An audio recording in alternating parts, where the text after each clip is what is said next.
Hello, everyone. Welcome to our fall/autumn 2025 seasonal anime preview. We have watched the first episode of a bunch of anime this season.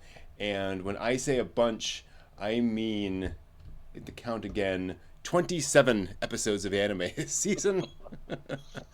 um, and as usual, no season twos, season threes, no anime aimed at kids, Right. and no H.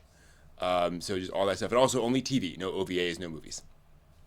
So we're gonna go in and start talking about what we saw and what we liked, and we will start with Alma-chan Wants to Be a Family, which was a like when I saw it, it felt kind of Spy Family ish.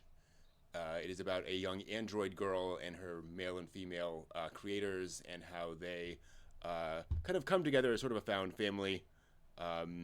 Very cute, very, I would say pretty light.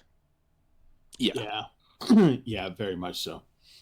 It was kind of a refresher of an anime, and it was kind of nice to see like these two right here are just like really don't like each other, but they respect each other professionally Mm-hmm. as they're making the little robot girl, and then of course through the magic of family and the little girl is just like, oh no, in order to blend we must be a family unit, and like actually does the thing, and Mm-hmm. and they're both just like going, they weirdly go into like parent mode over the kid Yeah, or Yeah. over the android, and that's immediately. kind of immediately, and it's like, oh, this is so cute. They hated each other at first, and now they're like trying to weaponize a little android. But first, they wanted to have a family to teach it how to be, to blend into society. Nothing evil about that. No. Yeah. There you go. Yeah, it feels like it will continue with hijinks. Mm-hmm. Mm-hmm. The intro part that shows that there's going to be other characters, so there'll be a little bit of drama, Yep. but by and large, it's how do two different people, different perspectives come together through the innocent love of an android child. Exactly. Like, oh, Yeah. Oh, Animation's very enough. yeah. Nothing crazy, but quite nicely done. So yeah, just enjoyable light entertainment. Agreed. hopefully the android parents, the two scientists, will not have a Dr. Tenma response when they realize, oh, she's not growing up. Yeah. Rejection. Ouch. Yeah. How dare she? Sell her to the circus. Exactly. Moving on to Chitose is in the Ramune bottle. This was an interesting one. It has a sort of a visual novel vibe with a lot of attractive girls and some attractive guys as well, all interacting in a high school sort of scenario. We get very much introduced to all the characters in this episode, and they all go off in pursuit of a classmate who's not been going to school for some time. It's interesting because on the one hand, the main character is kind of setting up all of these relationships so they can help him get through to this kid, this teenager. And the main character we were talking about is kind of high functioning sociopath. Manipulative, but not in a negative way. He just understands people really well and knows how to place them properly. But then there's this kind of mysterious undercurrent going on, just this dark vibe Yeah. that hints at other things going on. Yeah, when we were watching this, we're trying to figure out, okay, who died? Yeah. Right? Yeah, like who's dead? And that's not it at all. Mhm. Or at least in the first episode. Yeah, We're the still first episode it unclear. told us Yeah, I that. can So. tell. Yeah. Yeah, it's very unclear. But this guy is very much, you go, oh, he's the popular kid and he wants to do good, and then after a while you see how he functions, and they're telling you, they're telegraphing what he is, and you're just like, it works. I don't like him, Yeah. but it works. Mhm. So Exactly. and I just think that like of the group, he's when they're trying to find the kid and bring him back to school, and it ends on a very strange note with a baseball bat. And I'll just leave it at that. But it's kind of interesting how we come across a character that we know will come again that is actually kind of not part of the group, and she is the only one that kind of just says, "Oh, you're a jerk, but I love you." It's just like, okay, everyone has something wrong with them. All right, got it.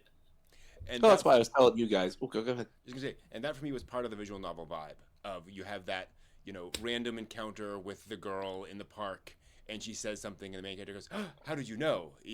That all these tropes. Oh yes. And I talked about when we were watching it that it has very distinct plot pacing and lines and even sort of general concept as Seishun love comedy Snafu. Okay. That it's got protagonist trying to utilize skills that he has available to achieve requests to do stuff. Okay. And in Snafu, he is a disliked kind of introvert. And this has just flipped that character and made him into a mostly liked, some hated, but mostly liked extrovert. And that doesn't make it any less. It is certainly watchable, certainly enjoyable to see how he moves the chess pieces around.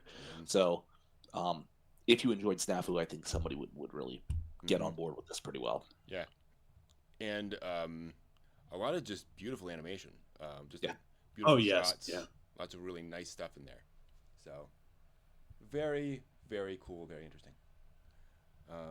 All right, moving on to the dark history of the reincarnated villainess. This was a fun little surprise. Yes. So, reincarnated villainess trope, except that she is reincarnated into her own bad teen fantasy novel. So it's all the tropes all tiled in and very self-aware in this story of how they describe characters of how do they describe the hero, something like the combination of all good things, whatever. Well, wasn't there one guy that was like the guy who kills her? Yeah. It's like, oh, hell. Yeah.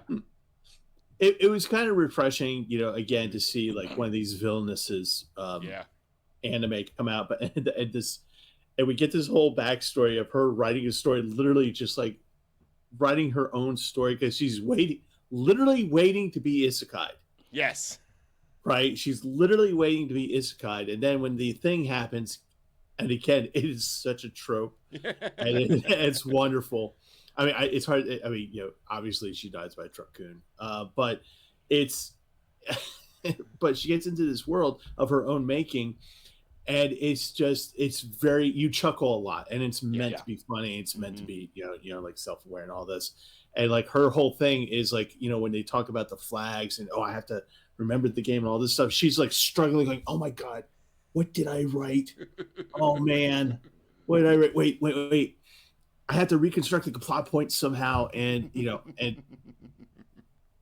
it was actually quite enjoyable to watch. It was fun. I got quite a few chuckles out of it. I thought it was a nicely unique piece on going isekai, but not being a book that you'd read, not was a game that you played, not a movie that you watched or a TV show. It's it's the only one I'm aware of so far where it is.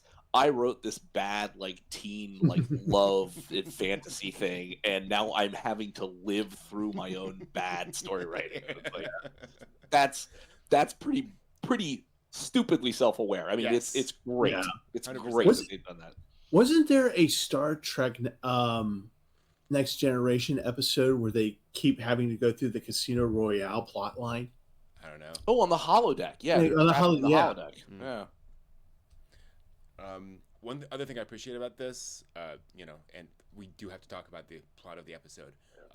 By the end of the first episode, she's already done things to change the plot line. Yeah. So she's still worrying about whether she'll die or not, but it's not the will I or not. It's the how do I make sure that nothing will fall into place to make me die, right? So I appreciate that we moved past that flag. But that was a nicely structured first episode of okay, this is fun, a lot of nice light stuff. Yeah. What was somewhat less well structured was Digimon Beat Break. Mm-hmm. This one was a bit of a disappointment.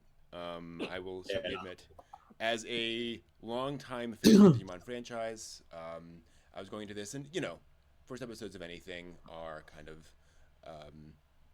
hard to do well. This one did not. And I say that to say it will probably be a perfectly entertaining, enjoyable kids show, right?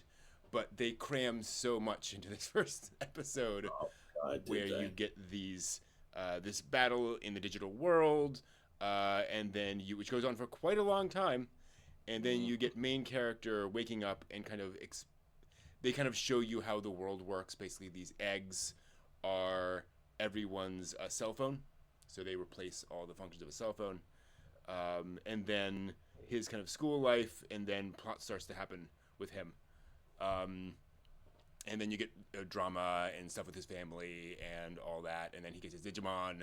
The Digimon kind of goes wild, and he has to deal with the Digimon. So it's hard to appreciate any one element because they're rushing so fast from character to character to character. And by the end, I felt a little breathless, but not invested in any part of the world of the characters yet. So, not having been invested in Digimon, like I know very little about Digimon, and I saw this, and first I was like, thank God I'm not, bright lights don't cause a seizure for me, because there's a lot of things being, hi, here we are, and it's just like, okay. And literally, as Brent, you were saying, so much like, here's a storyline, and a storyline for you, and a storyline for you, and one for you, and it just kept going in that vein. Yeah. Yep. And then finally at the end we get a little bit of cohesion, I guess, with this character and getting his Digimon. And by the end of it, I was just like going to myself internally, I'm like going, wow, everyone needs Ritalin in this show. Yeah, not being a Digimon person either, I can see where, if you're really invested in the franchise, that it's like, you kind of sort of know a lot of the other things that are probably floating around in there, that this rush to getting to the story, you're not really paying attention. It's maybe reminding you of something, perhaps. Yeah. And that by the time we get to like this kid's story, I'm already like, I'm still not processing all the rest of everything that you've shown me. Right. So I now I'm having like, how do I dial into him and all this other stuff that's happened? Yeah. It's why I appreciate, like, in first season of Digimon, first episode, how it's really just those kids at camp, and then they get thrown into the digital world and they're fighting. But it's not like you need to be invested in these kids, because it's these kids in this dangerous situation, then Digimon are coming around and fighting and so forth and so on. So like there's really one or two things you're thinking about, which is, what are these Digimon things? Why are they fighting? Why are we in this strange environment? And then over the following episodes, you get deeper into the characters, who they are, why. Right. Yeah. So, oh well. That was one of those things that just kind of didn't really hit well for us. Much like the next anime we're going to talk about, which is Nocia. Oh. Yeah. This is actually. Go ahead, please. This picture just kind of sums it up. Kind of vacuous and colorful and dumb. So, adapting an Among Us style video game, except it's single player, so you're trying to deduce what's going on from NPCs. And so it's watching a game of Among Us. And the problem is, unless you know the players of Among Us, the actual events of Among Us are not as, fascinating drama. Now, they do an interesting job of making these like really wild character designs kind of come to life. Very visually distinct, and obviously I'm sure these are from the video game, but where seeing them in anime form, and I think they did an effective job of getting those there and having them move around and so forth. It's not low budget. There's quite a bit going on here, at least in episode 1. But yeah, we stopped after a while because it was just kind of watching people explain a video game to you, kind of. Yeah. And again, if like you had said when we started watching it, Brett, it felt like this was for the people who play the video game. Mm-hmm. Yeah. And then everybody else, good luck. Yeah. People who are really into this are like, oh my gosh, I can't believe it headcanon. I'm just exploding here. Like, okay. Yeah. Another great example of something that often happens to us where we watch something and we're like, we can see that there is a fandom for this. We are not part of that fandom. Yeah, exactly. So, yeah. Fair enough. But something that did tickle our funny bones was inexpressive girl and expressive boy, translated in multiple different ways, which is a rom-com about a girl who is inexpressive and a boy who is very much not, and hijinks ensue. I appreciated the sort of pastel approach to the character art style. It's a very pretty approach, and everything's very soft. We get these highly different character designs. Like, that kid's not shocked. That's what he always looks like over there on the left. Permanent look of shock. Yeah. Johnny can't blink. Right.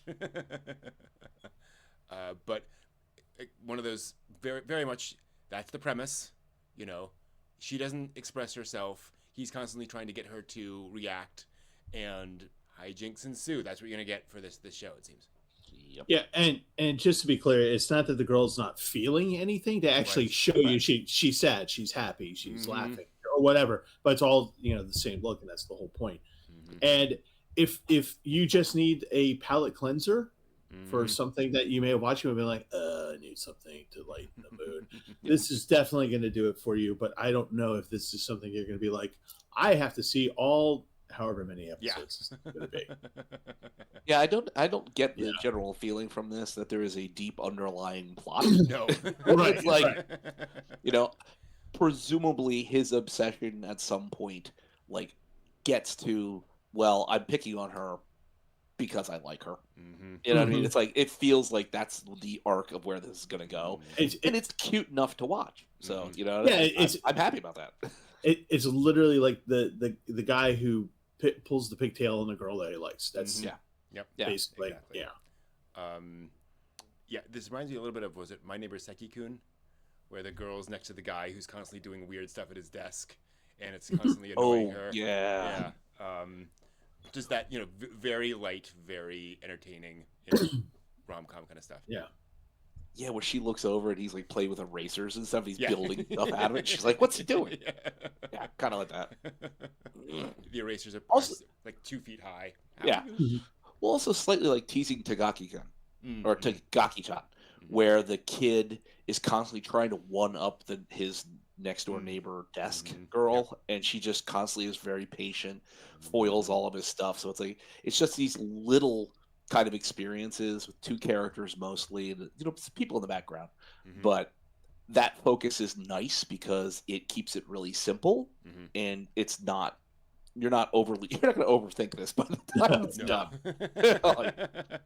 I don't think so. No.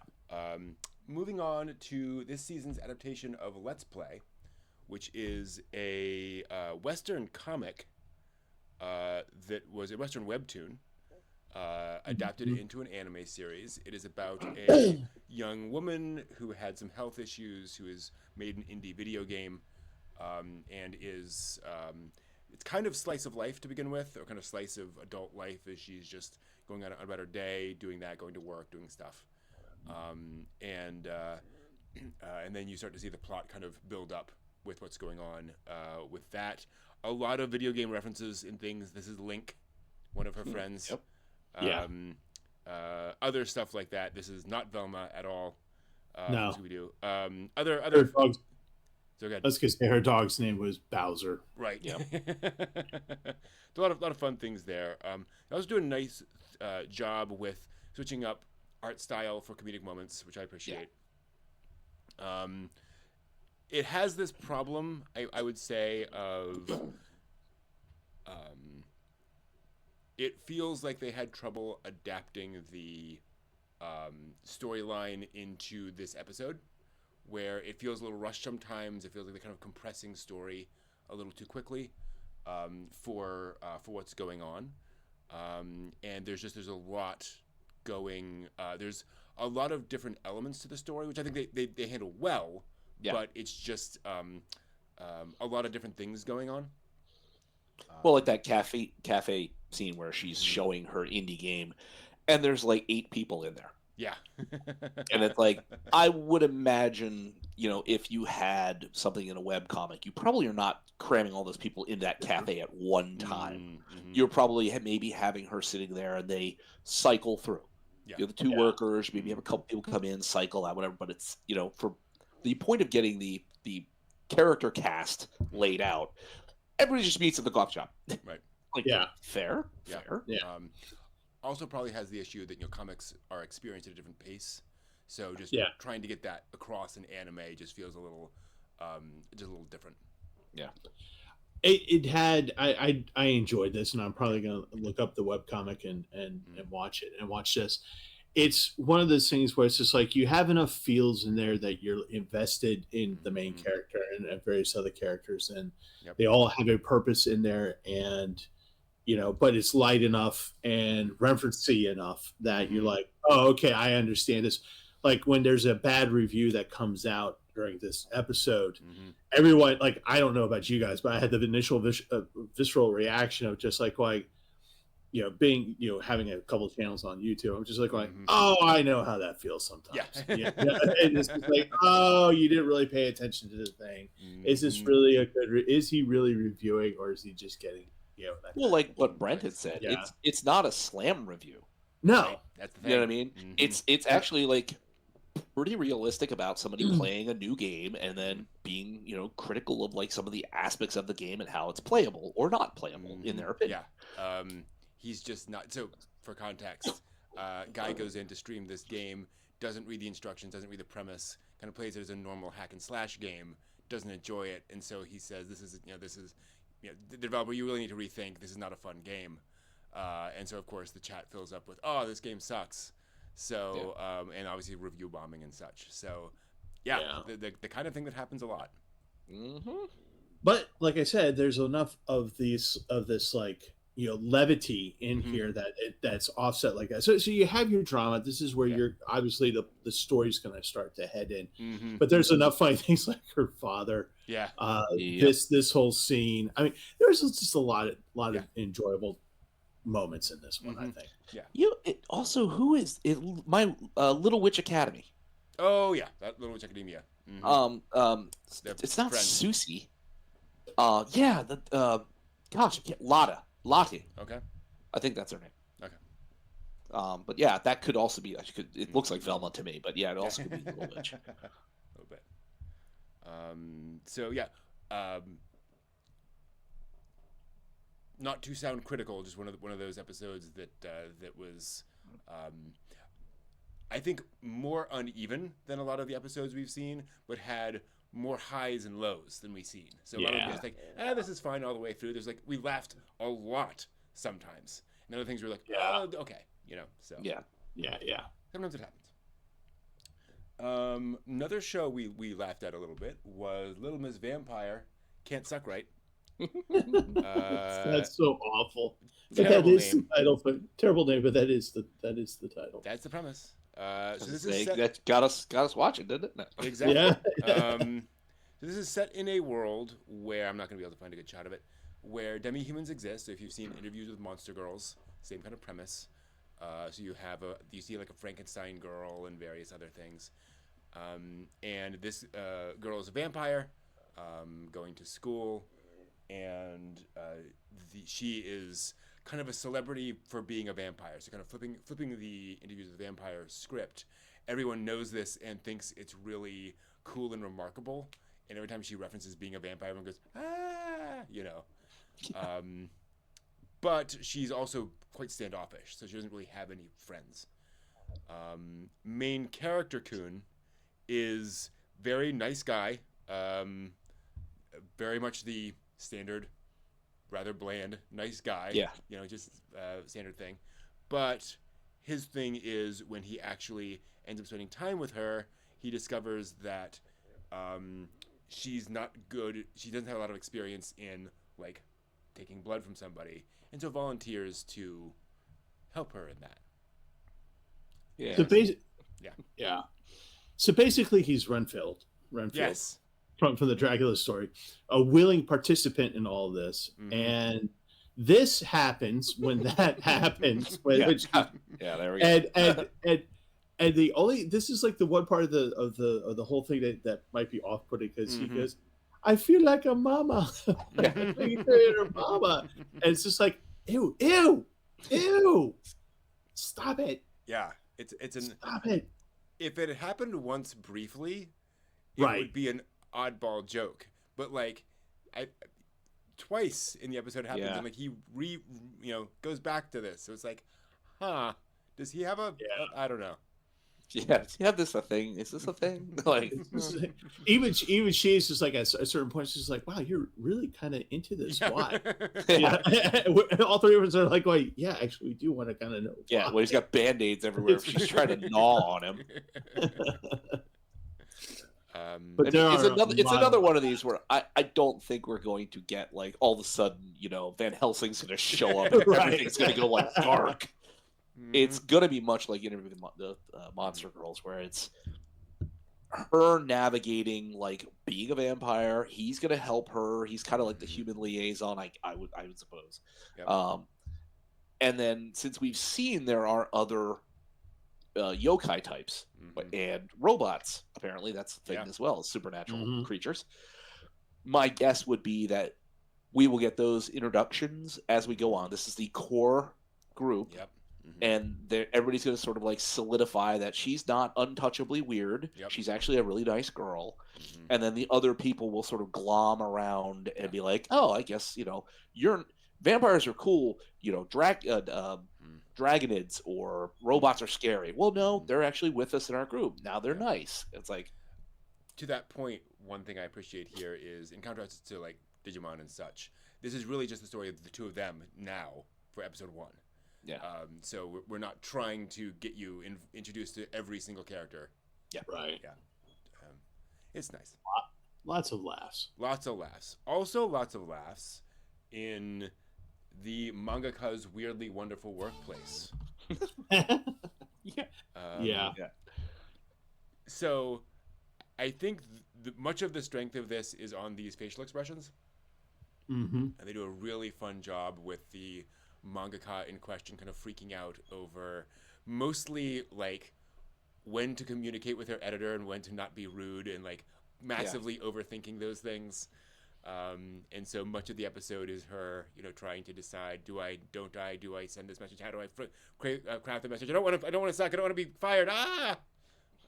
So that's a lot of fun. It's very much notice me senpai, but don't notice me senpai. And yes, these expressions are great, and her reactions to everything. And the girl behind her, who's her assistant, is a great straight character. Yes. Yeah. When I read that, it's like she's the foil for like all the silliness, but she kind of just moves that right along and makes it even funnier, I think, sometimes. Yeah. Yep. And it's just we were just laughing nonstop on this one, and it's very cute and just lady mangakas dealing with each other, and like there's literally a point where she's going in to meet her at the office, and she's like, literally, she and another sister, she's like, compliment me. Why won't you compliment me? And the reason that she gives that the blonde the editor gives is just, you're just like, really, seriously. Well, and that's one of the things I liked about it, is that by the end of the episode, you start seeing things from the editor's perspective. And how the editor is feeling about things, and that she has her own perspective on the relationship that is perhaps not ideal. Well, what I talked about Shirobako, Mhm. and thinking of the scenes in that where they're rushing around trying to get Mhm. manuscripts, they're rushing around trying to get stuff, and it's like the majority of this is just the mangaka's concern Mhm. over communications, like you're saying, Yeah. where it's like she's finished her drafts, Yeah. she's trying to figure out how she's going to get them, what would be the proper cover letter. Mhm. It's not that she's behind the eight ball. Like Right. most of the time, it's mangaka or some anime artists, whatever else. They're behind schedule. Or they're going to miss the deadline. What are they going to do? This no, she's actually like she admits there's been times she's been late, but Yeah. she's actually doing it on the schedule. Mm. It's just literally the holdup of being able to communicate with her boss, basically, Yeah. her editor. I not her do boss. think in this case she said she was late this time around. But I What? agree.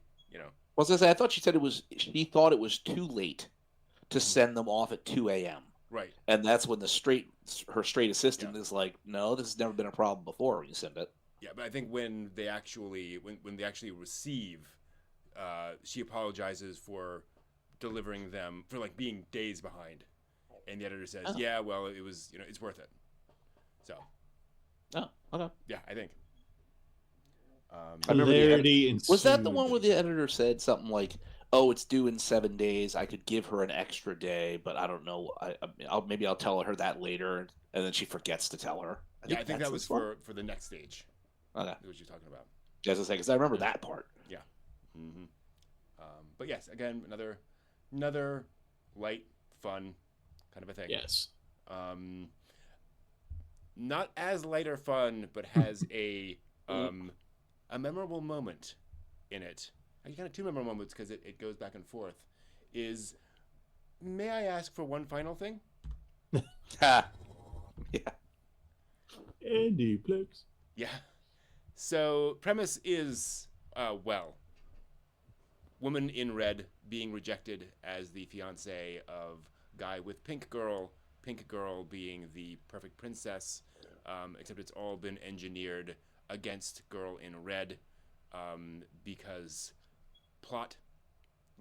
And we then get basically all the backstory of how evil everybody was to her during her childhood and growing up and so forth, and how corrupt everyone is, and how terrible her experiences have, culminating in her finally just Yeah. That's a perfect shot. Yeah. So, in case you couldn't tell, this is not exactly a new plot No. structure. Yeah. We may have seen this a couple times where Mhm. this plot happens, but we were watching it and we're just like, I'm being hit by the 2x4 again on how Mhm. awful her life is, and then we're just like, we just want to see the punching, and we Skip get it. that. I didn't Yeah. think we were gonna get it. I Yeah. didn't think we were gonna get it, and there it is. Mhm. And Yep. then, and folks, it does not end here. No. She puts on gloves with studs on the freaking knuckles. Yeah. It takes out the whole. Oh my! Mm-hmm. Yeah, it Yeah, just keeps on going. It's very revengey. It's very Very hands-on violent. I mean, Yeah. literally. But when we were talking about it, it's like I still appreciate the fact that we have seen that whole thing before. Mhm. Oh, you're being cast out because you've been accused of something, Mhm. and now I go on to run away to some other kingdom, or I run away with some other person, Mhm. and it's like, don't know what's going to happen after this episode, Mhm. but it's just like he's not running away from the problem, recouping, and then sort of trying to figure out a solution. She's making poor decisions right at that moment. Right. Yeah, exactly. That's Just right in the same space. that's the thing. It's a it's a revenge plot, right? I'm going to get back at everybody by punching them in the mouth, and then continuing to get revenge on other people throughout the rest of the story, according to Wikipedia. So that's not great, right? Just generally as a plot line, it's not something that we generally want to encourage. But I get why it's refreshing to have the girl do it instead of the guy, right? As you save the girl. Yeah. But it just doesn't stop, and that's kind of the problem. Yeah, exactly. But Yeah, that's I kind of would have interesting thought too. it would have been Punch Pig Girl and Prince Boy. But Yeah, and wow, then I walk never out. Yeah. expected it to be a knockdown, drag out ballroom brawl. Yep. Like, damn. So that is a surprise. Um, a show that gave us less violence than we expected, actually, oddly enough, was Mechanical Marie. Oh yeah. Because this is a let's see if we can get a good shot here. Robot maid girl storyline. Pink-haired girl is robot maid to head of like massive company conglomerate family thing. There we go. And then find out that he is constantly under threat of assassination, and so he trusts no one, and has had a robot maid built for him because then, well, he can trust a robot, not a human. But then the other twist Dun dun dun. is that she's not actually a robot. She's a real person impersonating a robot for one of the other people in the storyline. So she has to keep her humanity secret from him. It's Yeah.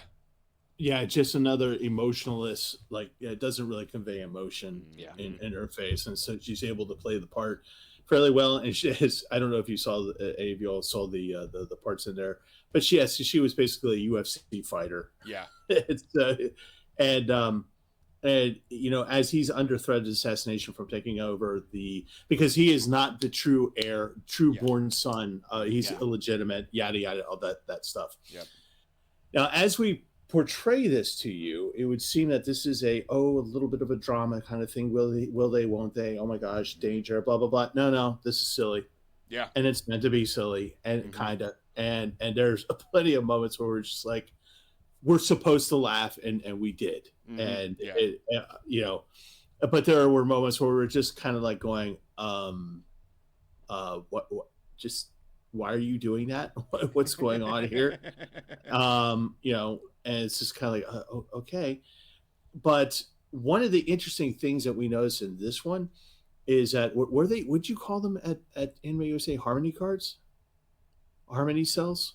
Oh yes, Harmony yeah, cells. yeah, Yep. so Harmony Mhm. cells. So it's this single, just like picture this. Yeah. Okay. And look at the quality of this. Yeah. And this is what we get when they do these things. Mhm. And so we're just like, oh, wow, Yeah. that's kind of cool. Mhm.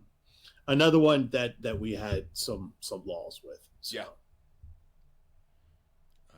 It reminds me a lot of the premises of anime from like rom-coms from the 80s and 90s, where Mhm. it's I'm reminded of what's the To Heart and things where you have a robot classmate, you know, who is running around doing things because robots exist now, I guess.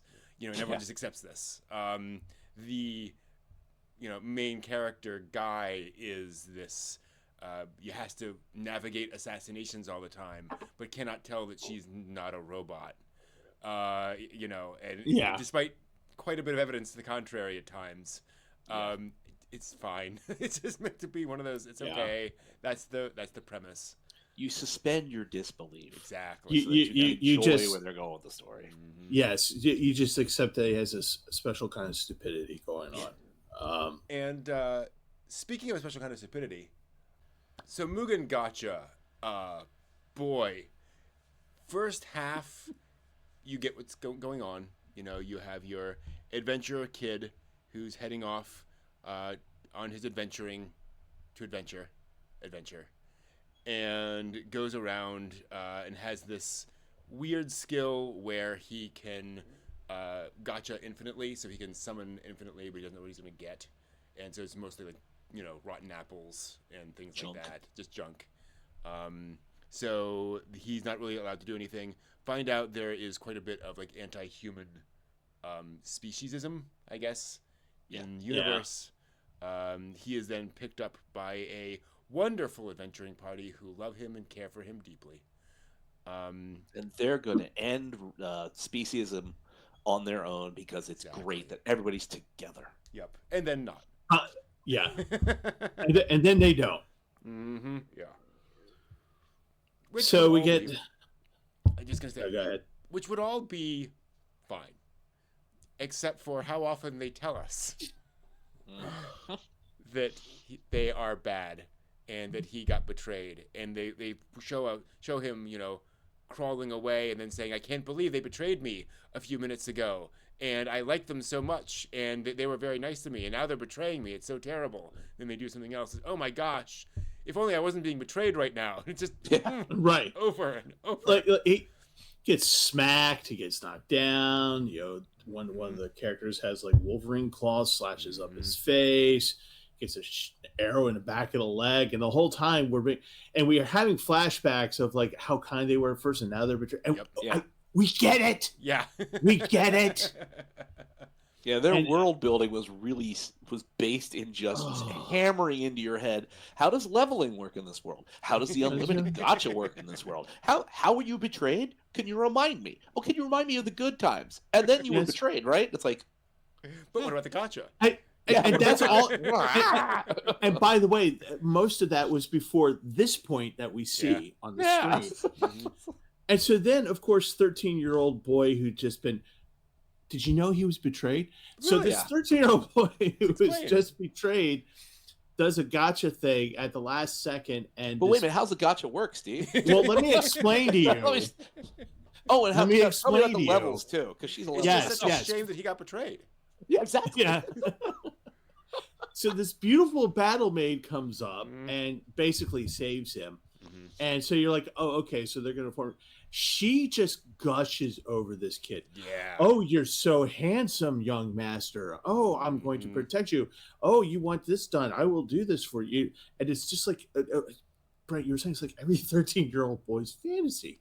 You know, it's just a power tripping. Yeah. And then we get the wonderful moment that we all knew that was coming, which was I will prove my self-worth and I will get revenge by being better than everybody and doing the thing. No.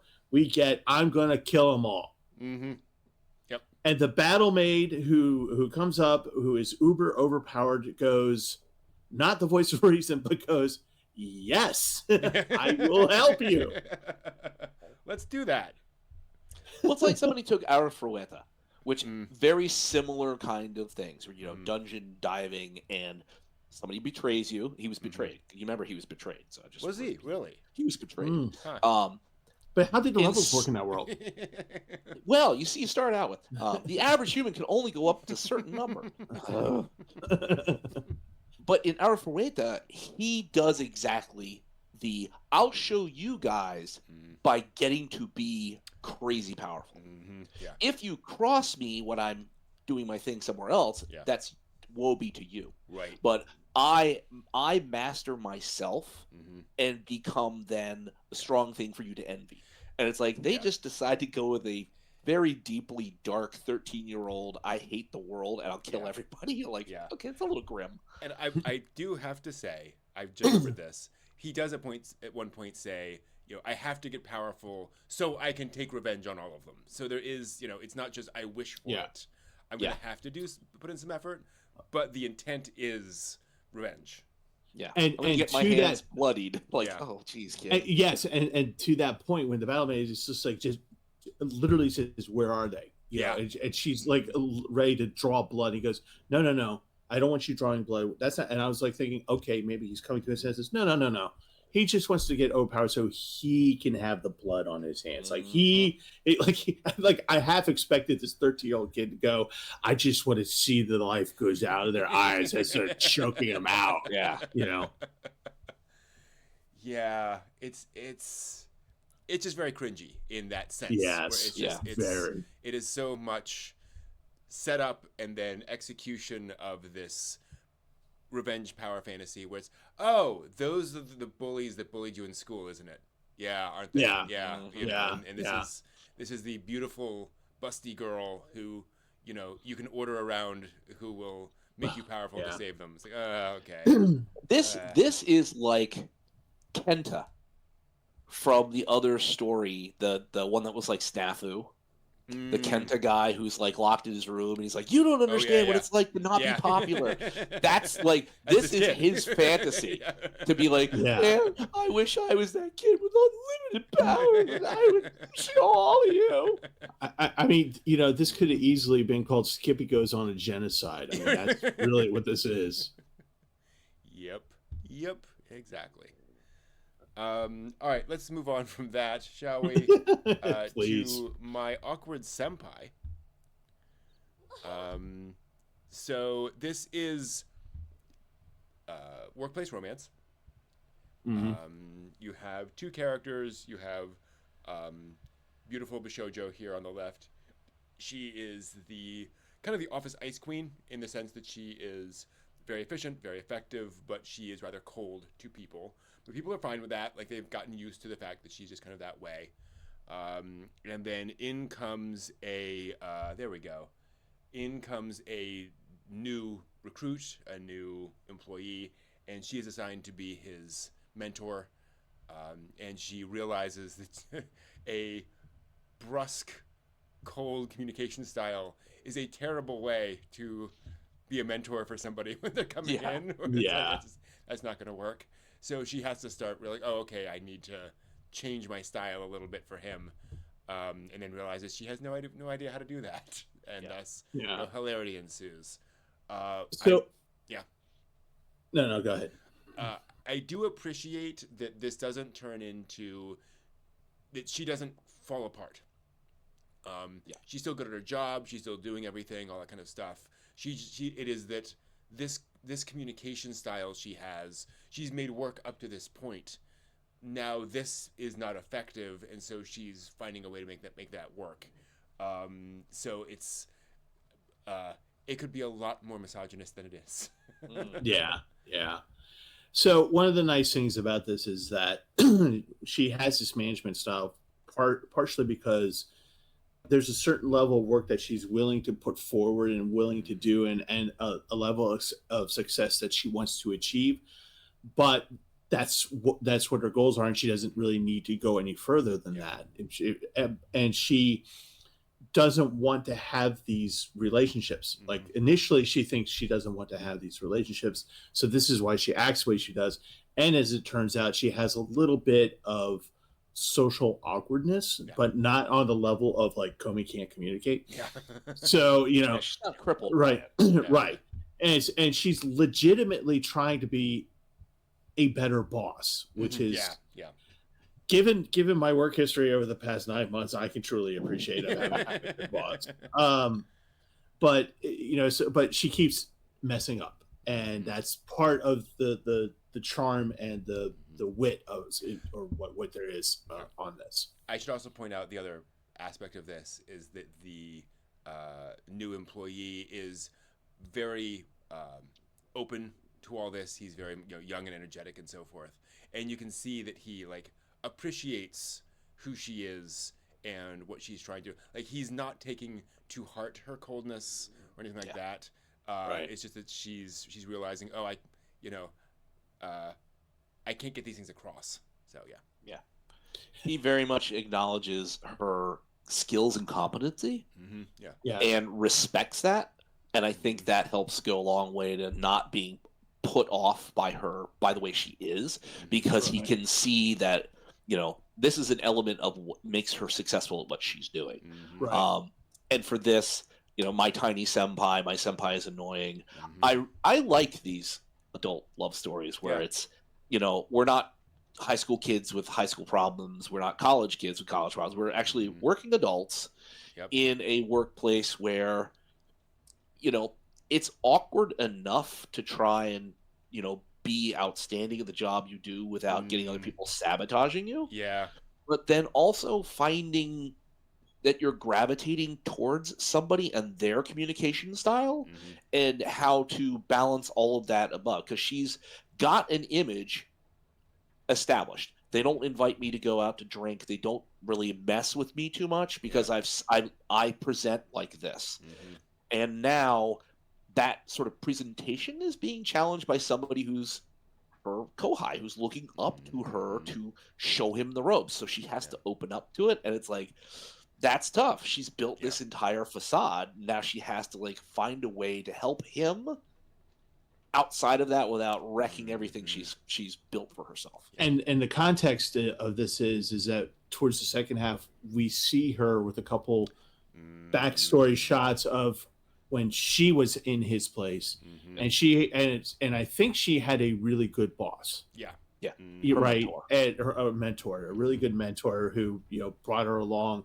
And part of her is like saying, okay, I did this for myself, but if I want to be a good mentor, then that's not enough, or that's not a good way to do it, because this is how my mentor handled me. So I want to be more like that. Yeah. Which is healthy. Yeah. Thank you. Yeah, exactly. Well, and the ongoing joke is getting him to, she's trying to be nice and saying, let me get you lunch. And the joke is that she can't quite get it right. Yeah. And like, to your point, Steve, one of the things I appreciate is that it's a relatable character flaw. We've all had that, this feels kind of awkward or whatever. Well, many of us feel that way. I know I feel that way a lot.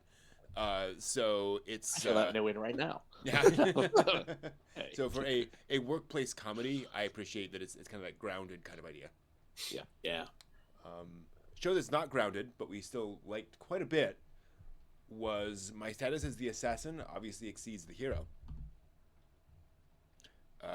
Particularly the opening sequence. Yeah. Yes. Wow. Jeez. I would fantastic CG work. Yeah, I would love to show the animation here, but YouTube. But yeah, it's they put a lot of budget in this opening sequence to kind of pull you in, and I think that's important because the premise is very standard isekai, or it's a classroom isekai, so they all get pulled in to this world. Main character discovers he has assassin-y skills, and so he's untrusting of the situation, ends up kind of going stealth and recusing himself from the situation and just kind of observing what's going on, and sure enough starts to discover that there's far more going on under the surface than presents, and so he starts getting involved with some of the other characters. Well, there's one other character who knows, sees what he's doing, so he kind of reveals himself to another character, and we get more information there. So this is kind of a slow burn story, very much, but they do a good job of establishing just enough so you understand the premise and the stakes, and you're intrigued by the characters and the relationships and who's lying, who isn't in this whole situation, because there's clearly a lot going on, and you start wanting to know the answer to the next question, right? And that's really feels like the intent there. And then some just gorgeous action sequences as it goes through. Yeah, this is like what I was saying earlier, Leiji Matsumoto. I was like, did he come back from the dead to do this scene? Yeah. He's one of the background characters of Harlock. He was on the bridge somewhere in the back. Oh, there he is. But and I'm not an isekai person. I kind of go whatever, unless it's self-effacing or knows what it is. This one is very the initial. I think they did that on purpose, knowing that they were doing a classroom isekai that everybody understands that trope, but they wanted to draw you in. So they had this fabulous intro shot that we have, and of this on top of a cathedral on a thin line, and this fight that happens, and it's just really you're like, oh my god, really, And then when you get into the room isekais, and you realize this guy's kind of like a little bit of an introvert, but he realizes that he actually has stats that like go beyond what the hero stats are, and in many categories, and he's just like, to the point where he kind of like literally, since nobody really notices it anyway on a general principle, he's able to blend out and then activate his powers and do the thing. And then that's where it goes different than most of the isekai of these types that we see. We are left with less obvious intentions. Mm-hmm. Like we were discussing for a little bit, quite a bit actually, about whether or not the knight that was able to see him, Mm-hmm. despite him being cloaked, is he really intending what he's intending, and is he really, on the side of this, or Yeah. of the kid, and kind of taking him on his wing, or is this like just like, like the 13-year-old kid, he's gonna get betrayed, then he's gonna go, I'm gonna kill everyone. But but it's still like, yeah, it there's a whole bunch of stuff going on that you're just like, and it's not immediately explained, Mm-hmm. like the camera. Yeah. Yeah. Mm-hmm. Well, there's a lot of. It's nice to have not overwhelming amounts of undertones that are going on, that you're Mhm. not burdened by, like, oh, there's too many plot threads, and I can't follow this once a week for 23 minutes. Yeah. I'm not Right. saying that anybody's got too short an attention span, but with if you're watching several series, it's hard to follow complex kind of things like that. Mm-hmm. This does a very nice job in the first episode of just Mm-hmm. giving you, here's the classroom isekai moment. We don't have to belabor that because we already know that. It's like, I appreciate that. That you actually have a main character that doesn't become reactive to the situation after something happens. Mm. So I think there are plenty other classroom isekai things where it's like everybody's on board until like one of the main plot threads reveals, and then it's like, oh no, of the 30 of us, only 10 of us will be able to band together and survive this terrible thing that's going to happen. It's nice to have somebody from the get-go be like, it's basically proactive about the situation. Yeah. Mhm. Yeah, I have suspicions. I'm not just going to go along and then see how this rides. Mm-hmm. I will follow what you said, like this is how you can check stats. Mm-hmm. And then I'm going to actively not participate till I know more about the world, which he emphasized quite a few times in that first bit. I need to know more about this world. Mm-hmm. It's like, I really appreciate that kind of character action, that self-authority to go out and do that. Yeah. They also do this really interesting thing with the character designs. Very classic style of hair. Interesting, like the shading of the hair. These couple different highlights on the hair, and we're done. Not a lot of other stuff going on there. Relatively few colors on the character designs, so you don't get a lot of the gradients that we're seeing a lot in modern anime, which I like. But this is hewing back to an earlier style. It feels a little Lotus War like. Right. So I think that's giving it a visual identity that also helps it just to stick out a bit more.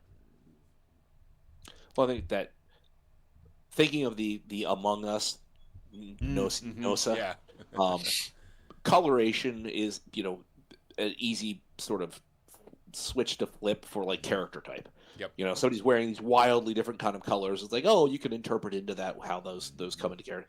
This harkens back to a time where it's like the character themselves has to be revealed in the actions that they perform. Yep. It's not really necessarily what they're wearing. Mm-hmm. It's how they're acting. And it's like, okay, that's fair. I like that. Yeah, appreciated. All right, moving on to a much less complicated story, but also has its various elements. But one that we definitely enjoyed. Past the Monster Meat, Milady. So this is a fun little show about a beautiful girl who loves to eat unusual cuts of meat, namely meat from monsters, something that other people just don't quite get. Yeah. In the sense that it makes them just extremely nauseous. So the plot here is that basically she is. We'll see if we can find it here. It's time for her to marry. She is not able to make that happen because people have learned that she is intrigued by eating different kinds of monsters and finds that creepy. And so word has gotten around, and she's not able to make any headway socially. And then, of course, what happens? She runs off into the woods and gets attacked by a giant monster, and a prince-type guy shows up and saves her, and they have this interaction while spattered in blood. Yeah. So what makes this show work for me is the fact that they make the main character very relatable. This is the weird hobby that some people have that when you explain it to people, they're like, ugh. And they just don't get it, but she just loves this thing. And she loves it in this very pure, passionate way. And then he is the only person who like accepts her for who she is on that level. But once he learns about it, he's like, oh, okay, that's interesting. And thus, love blossoms. Obviously, that is just how this goes. And you get introduced to other various hot guys over time. Yeah. Yeah. So it's going to be kind of that premise, but like, I like that there's a little more to the story also that they're hinting in the future about them spending time together, not just bonding over monster meat, but that there's going to be some like quid pro quo. I'll explain this while you're doing that kind of thing. There's going to be like a working relationship, in other words. Mm-hmm. So. One of the nice things about this one is that when we're not belabored, again, it's like finally watching a Batman movie where we don't have to spend the first 15 minutes learning again how Bruce Wayne's parents died, right? So we literally get less than 30 seconds of her situation, which is, of course, the father needs her to get married. The mother is this evil wench of a woman who's just like, if you don't get married, I'm going to send you to the convent. Yeah. And it's just, you get that. But we have this wonderful scene here of she's just sitting by the enjoying a sandwich. Mm-hmm. This guy comes out and goes, oh, I like to try new food. She's like, oh, great. Here you go. Mm-hmm. And it looks appetizing. It looks wonderful. And he eats it. Then she describes what it is. And then he's like over by a tree going, yeah. And after saying how delicious it was. Right. Yeah. The odd part, And we skip over so much of like, oh, I was traumatized as a child, and all these people were mean to me, and all this. No, we just blow right through that, and we get to the scene here where she's trying to hook a husband, basically. Yeah. And what I love is that when they're talking and introducing each other, having that conversation where they're blushing at each other and just kind of fumbling through it in that cute way, they are literally splattered in blood the whole time. Mm-hmm. The whole time they're covered in gore, and it's just like oh, we're doing that. Yes, we are doing that.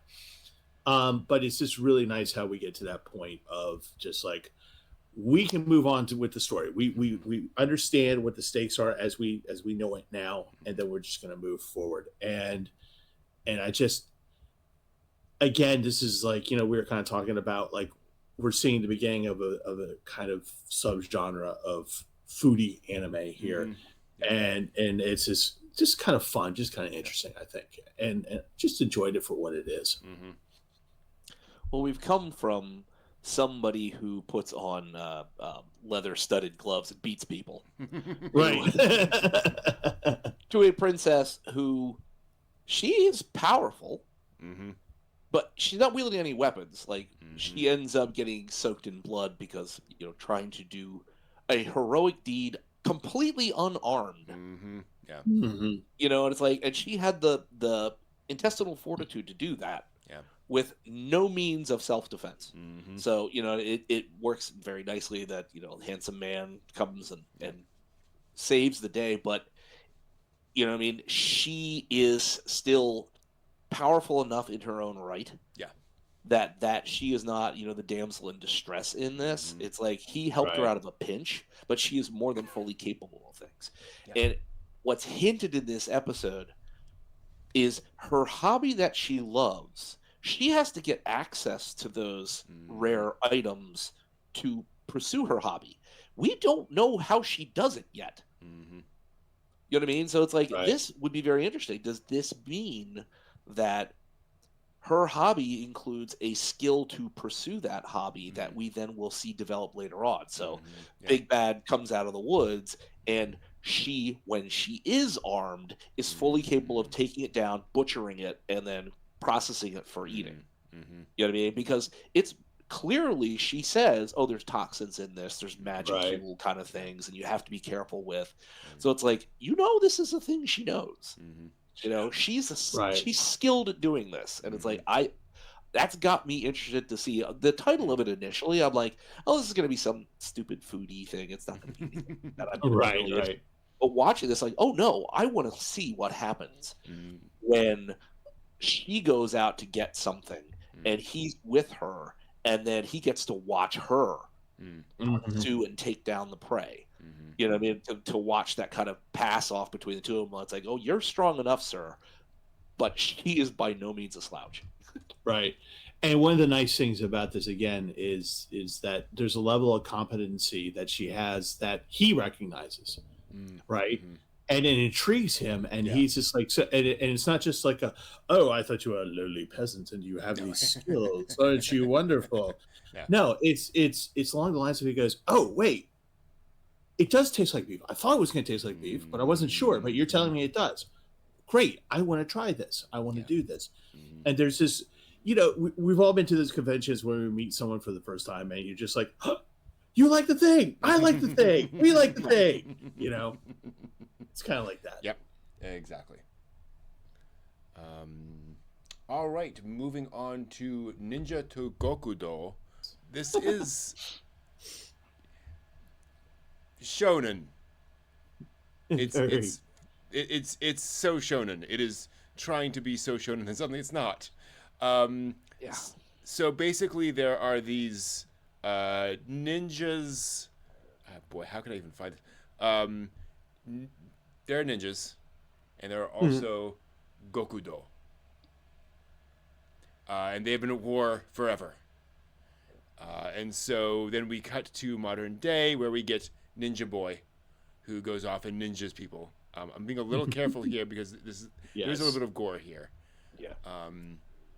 And then he gets involved with the Yakuza are doing things, and so he swoops in to ninja them to death. And then we find out that there's a Gokudo involved as well. As you can see, the art style's not the most beautiful thing I've ever seen in my life. It's kind of rough at times, but it's just very much wanting to be shonen. I'd say bordering on kind of the more adult shonen, kind of the older boy shonen, and for me, I think the entertainment value will be entirely based on, do you want to watch kind of over the top action sequences, Yes, or not? Yeah. Well, when they just are, how to say this in the most sensitive way possible, when the heads are separated from the torsos, and they're still talking for quite a while. Entire conversations are had as the bodies are falling and the heads are kind of going off screen. Yeah. And they're like, literally, I think one of the conversations goes, oh my God, he's dead. You're dead too. Actually, so are you. And like, okay. Yeah, that was for all those folks who really enjoy this style of animation. I really applaud you. I couldn't, the ridiculousness of some of it. Again, you're trying to enjoy the fact it's shonen, and you go with that, so that there are some ridiculous plot kind of things like talking heads that you look aside of that. But not being a big shonen fan and seeing that, it's just kind of like, I just don't think so. It reminds me a lot of JoJo's Bizarre Adventure. Yeah, and I don't mean that it's exactly like it in any way, shape, or form. Oh no, stylistically, but there's that kind of ridiculously over the top combatability, goofiness in some of the presentation and so forth, very intentionally. So I think if you're if that's the kind of thing that kind of attracts you, this might be in that wheelhouse. Yeah. All right, now we can move on. I had some things swapped around here a little bit. Now we can move on to plus size misadventures in love. So, giant note here. Trigger warning. This deals with potential self-harm to the point of ending one's life. But there's an asterisk to that as well. Main character is being whisked away to a hospital after an apparent, while wishing that she could just let go, wakes back up to discover that she has lost her memory, and she is plus-sized, I think is a fair term. Yes. And in losing her memory, she has a fresh start on life, and she is very upbeat and happy and just glad to be alive, right? Yeah. And so we get to see her go back to work and start to kind of rebuild a life and so forth with this much more positive self-image than she clearly had beforehand. Yeah. I think there were two things about this that really drew me in. One is that her positive attitude is presented in a contrast to what she was like before, but not really in a sense of this is how she should be. It is in sympathy to where she was before. Mm-hmm. So it's not like, why didn't you just snap out of it, right? Why was she just not like that? It was, plot has allowed her this different perspective. Yeah. Also, they start hinting that there's more going on around that incident than just was implied, which I was wondering who might be involved. So there's a little bit of a mystery that starts working in, which I think really adds some welcome depth to this kind of a story. Otherwise, it would just be a little on the surface. So both of those things I liked. So, kind of to be clear, is that at the beginning of the episode, we start it with her as herself in her own body after an attempt, and she doesn't make it to the hospital. But and her last thing that she thinks is, I wonder if I'll reincarnate. And she does, into the body of this person who was feeling the same things and doing the same things. So you don't think this is the same person? I think she isekai'd into a different person's body. I didn't catch that. Yes, so that's because that's the body of the new person and the new family. So because she has the amnesia and she doesn't remember anything, so she doesn't remember the ambulance ride over or her original self, which was not this. She was plus size in the other body, just like this girl, but she wakes up in this body with amnesia and she goes, "Oh, I'm beautiful." Like she looks at herself and you're just like, okay, beforehand you weren't saying that. And so she gets into this body and then like she has this wonderful kind of like, okay, well, I don't remember really anything, but I'm gonna move forward. I think I'm great. I think I'm wonderful. And there are not clues, but outright things that she comes across from this girl's past self, where she reads, "Oh my gosh, why didn't no, we're not going to feel this way anymore." So there's a conscious movement forward, and she just takes on this life, and it's just a really nice way of just saying, okay, I'm choosing not to go down that route. I'm choosing to be this way. I'm for myself because I'm beautiful. Like she literally sees herself as beautiful in this form, and then you realize that again by the end of the episode you're like going, wait a minute, something's going on here. So yeah, it's kind of it's hard to explain this without giving out a whole giving lot. away too much. Yeah. I mean, that's fine. So like this image right here, like she just comes across this guy who's just like having a panic attack, I think, and she helps him out. Just by being, overly self-confident, maybe. Yeah, but, definitely. but he's just like, "Oh, you made me laugh. Thank you." And that's another thing that should be pointed out is her self-confidence is also shown as sometimes a little debilitating. Where she's, it becomes not reading the room, right? Yeah. in a comedic way, but yeah. Well, as we had talked about, I like the fact that we've got from last season we had Busu Usu no Hanada, which was a very arguably plain looking girl who had a great personality, and the guy in her class who was everybody's heartthrob, and that he notices her through the good things and the good person she is. Mm-hmm. And it's like, I appreciate that this feels that same kind of way. Mm. It's like she's had this transformative event, Mm-hmm.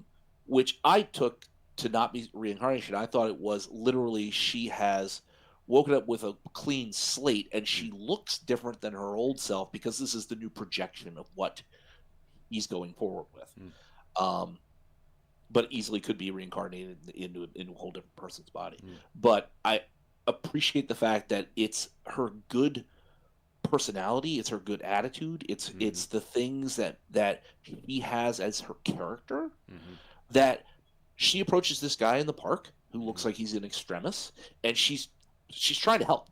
You know, and she normally we get the indication that she would not, this would not even be on her radar. No. You know, she'd stick to herself, stick to her own thing, and just avoid. And that now, yes, she doesn't read the room. Somebody asks a different person to go to lunch. She's like, "Oh no, I couldn't possibly," and they're not talking to her. So that's quite comedic effect, but it is a beautiful statement to the fact that she feels so good. She's not trying to burrow into the woodwork and not be noticed. She's like, "Oh, you, thank you so much. Oh, you guys, is this flirting?" You know? Yeah. They also don't present her in her new life. They don't present her in dour and frumpy clothing. True. Yes. That initial outfit where she encounters Beautiful Boy, she's got a nice blouse on, accessories, a nice patterned skirt, the dress that we had just come from. You know, these are nice looking clothes. They are not a moo like I think that we pointed out watching it. These are stylish clothing. You know, she's stylish. Yeah. And she's happy about that. This isn't like the awkward I'm blending in. This is I'm proud. This is a nice fashion sense. I look good. Like, well, thank you. I appreciate a non-traditional character owning their aspects and positive points that makes them a strong positive force. Yeah. And the show has the strength to present her very positively, while also having fun with elements of her personality and her new life and the things that she's dealing with and so forth, but in a way that doesn't feel derogatory, right? It's just it's the way you play around with any character's personality. They have, you know, good and bad aspects of their personality. That was fun. There's something else I wanted to mention here that I thought was really intriguing, but it's not coming to me, and I'm sure it'll come back in about 5 minutes. But yes. Well, you can edit that in 5 minutes. Exactly. We'll just edit it back in. Let's switch over now to reincarnated as the daughter of the legendary hero and the Queen of Spirits. Aww. Yes, that is what we were saying a lot during this anime. Yeah. So there's quite a bit going on here, actually. So the main characters are there's a little girl here in the foreground. Again, we'll see if we can get a shot, but we're not having luck with my thing. There we go. Who is the daughter of the legendary hero. While he was defeating the Demon Lord, stuff happened, and the summoned spirit ended up taking him back to the spirit world on death's door, saving his life, and then the two of them married and had a kid in the spirit realm while he was gone from the world.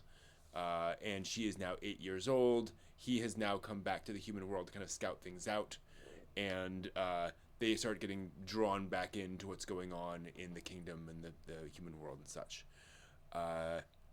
Father does not want to get back involved because he has a cute little 8-year-old daughter now, and he's just, you know, very devoted to her. But she kind of goes like, "You probably should do that." Oh, by the way, also she isekai'd into her. So that is a scientist, probably chemist, who worked very hard. And what was it? suddenly died somehow. I think was Yes. coming. I suddenly I- dropped dead. I dropped dead. Yeah, I think that's what it was. How's It's just that like- happen? But again, you got to appreciate the fact they know we know. Yeah. So it's like you Right. don't need Oh. Truck Kun in this. You don't. You know what I mean? He's just I suddenly died and now I'm isekai. Fair enough. Thank you. They Moving on. spend maybe 20 seconds on her entire, Earth life backstory Yeah. because we Yeah. get it. Very much appreciated. I agree. So she's kind of directing him to say you should probably get involved because clearly things there needs to be like there are problems happening with you not being here. So you need to at least establish things. And what I really appreciate is that one of the first things he does is go to a chapel, summon his spirit bride from the other side, and get a marriage certificate here. Because one of the complexities is that his younger brother has now gotten married to evil woman, basically. And so there's like well, not legitimacy, but there's things going on around who inherits what. And so he's like thing happened. I'm going to make sure that is solid knowledge here. So it's self-awareness of the situation and then taking immediate steps to make sure that's locked down before he moves forward, which I'm like, thank you for a protagonist who is not a complete idiot and rushing around. Yeah, he's not quite Goku level. No, he's not. I do want to talk. Go ahead. Just gonna say, I do want to talk about the vibe of this show because it took me a while to figure it out. It's very light. It's very upbeat, cheerful, silly. Often, the guy's very doting on his daughter a lot, and there's a lot of this kind of light storylines of wife comes in and she's devoted to him and he's devoted to her and all that kind of stuff. It feels like a fantasy anime aimed at folks who like fantasy anime but also want to watch it with their kids. Yeah. So it's like very family friendly, in a positive way. Yeah, there were very funny moments in this where the daughter just kind of looks at him, the guy who saved the world basically, and goes, it's just to get him to do the thing, going, Daddy, I don't like you. Why don't you know? Please, what do I do? I got to make you happy, please. And so it's just kind of just like goes from massive hero to doting father, and it's kind of nice. And when they brought in the marriage thing and doing that marriage certificate, everybody wants to. Nobody feels like, oh, you have to do the thing. Mm-hmm. No, everybody's want to. They're all very happy that this is happening. Yeah. And nice. It's happy. It's actually happy. Right? Like you watch this and you're just like, oh, okay, that's great. I feel good about this. This is nice. This is nice. This is the way it should be. Mm-hmm. And then when you have Steve, how do the power levels work? well, let me tell you 3 times so you get it. But when they go on to the big bad of the former fiance who is now married to his brother, he goes, I want you guys to be safe. Let's go back to the spirit world. You can watch from this magical bowl of water that you can watch me do the thing, so that things don't happen, bad things don't happen. So they go back and the little girl is watching this awful woman, and she's like ready to jump through the water and she do a beat down, and the mother's just like no don't, it's okay, just Actually, I think it's swapped, isn't it? Isn't it the wife who gets all but enraged? but the wife's just like, it's fine, it's gonna be okay, and then the woman comes out and she starts trying to yeah, that's right. and like suddenly all this fire comes out of nowhere. Mom, stop! I'll incinerate her. But it really is just kind of a nice change of pace. And then when we meet the first big bad, which is this fiance, you're just like, oh my god, that's hilarious. like even he's just like, damn, she let herself go. Wow. The great hero, Lord Ravel, that is one of the things in watching some other sort of lighter slice of life-ish where protagonist just doesn't make a simple decision about something that then leads to presumably 12 to 24 episodes of like trying to fix that misunderstanding. Mm-hmm. That even for something, I totally agree with you, Brent, that this is like isekai where families can watch it, where adults can see it with kids, and it's easily digestible. But they still at least went and did the more adult thing and had him do the marriage. Yep. Because he cut off a possibility for a drawn out, ridiculous plot line. Mm-hmm. Yep. And I watched forward of this Okay. to see that was a great decision. Oh, okay, good. And it's like, thank you. Mm-hmm. You know, he might be a doting doofus dad, but you know, he did at least in some of this display the things that I think most people watching these kinds of shows would like, where it's like, just make one simple decision to cut off this misunderstanding that's going to happen, and then the other things will be funny. You can go around, but just, you know, you don't need to deal with that. Yeah. It's You like, know so the implications. right. Act on that. Yeah. Right. So I really like the fact that we knew it was going to be a problem as audience members.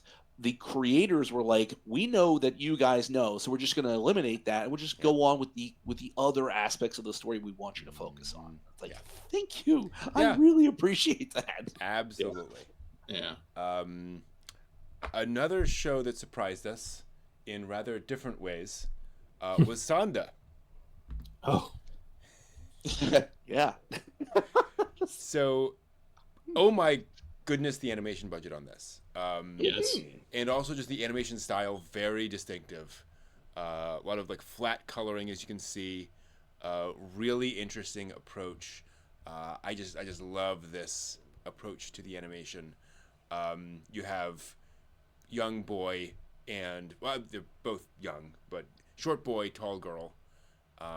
He has a thing for her. She has I meant a to thing say for Tim him. Burton. She reminded me like a Tim Burton. Yes, you're Yes, right. yeah. 100%. That was what I meant to say when we watched this, where it's like, Yep. it's clicking. It's in the back of my head. Tim Burton. Yep, 100%. And he has a thing for her. She has a thing for him in the sense that she wants to kill him. She threatens him with a knife. Things happen. And then you discover, again, got to explain it, got to talk about it, the fact that he is actually he's Santa Claus. He turns into That's Santa the Claus. little boy. That's the little boy. Is he like great grandson or I think, or she say descendant? Yeah, like great grandson. This is the Santa Claus curse in his bloodline that he turns into this thing. She has a classmate who she cared for very deeply, who disappeared. She wants to find this classmate, this girl, and she needs him to do that with his great Santa powers. So it's Santa Claus shonen, kind of. Yeah. Because he's absurdly overpowered, but it's all like Santa Claus themed, and that like he's invulnerable to fire because he comes down fireplaces, and he has to be invulnerable to fire. Stuff like that, which is just really fun. It is so goofy. Yes. But in such a fun way. And here's the best part of all this. Everything that we described, it freaking works. Yes. I didn't works. think it would, but it does. works. It's just insane. I don't know. I can't really explain how, but it works. Mm-hmm. And we were just, oh my gosh, we were laughing. We were like, and so many WTF moments. And we're just like, but in a good way. We're just like, oh my God. Oh my, what's going on here? So this is a world without Christmas, by the way. True. So you know, people talk have about like Christmas. sort of left it behind somehow. Yeah, and there's like also that, like weather differences as well. yeah, like they've seen snow. Like no one's seen snow or something like that. Yeah. And you know, things happen, and the way that she gets him to turn into Santa Claus, the ways that she works throughout the episode, begin to transform. You're just like, oh my gosh, really. Yeah, it's like deeply dark.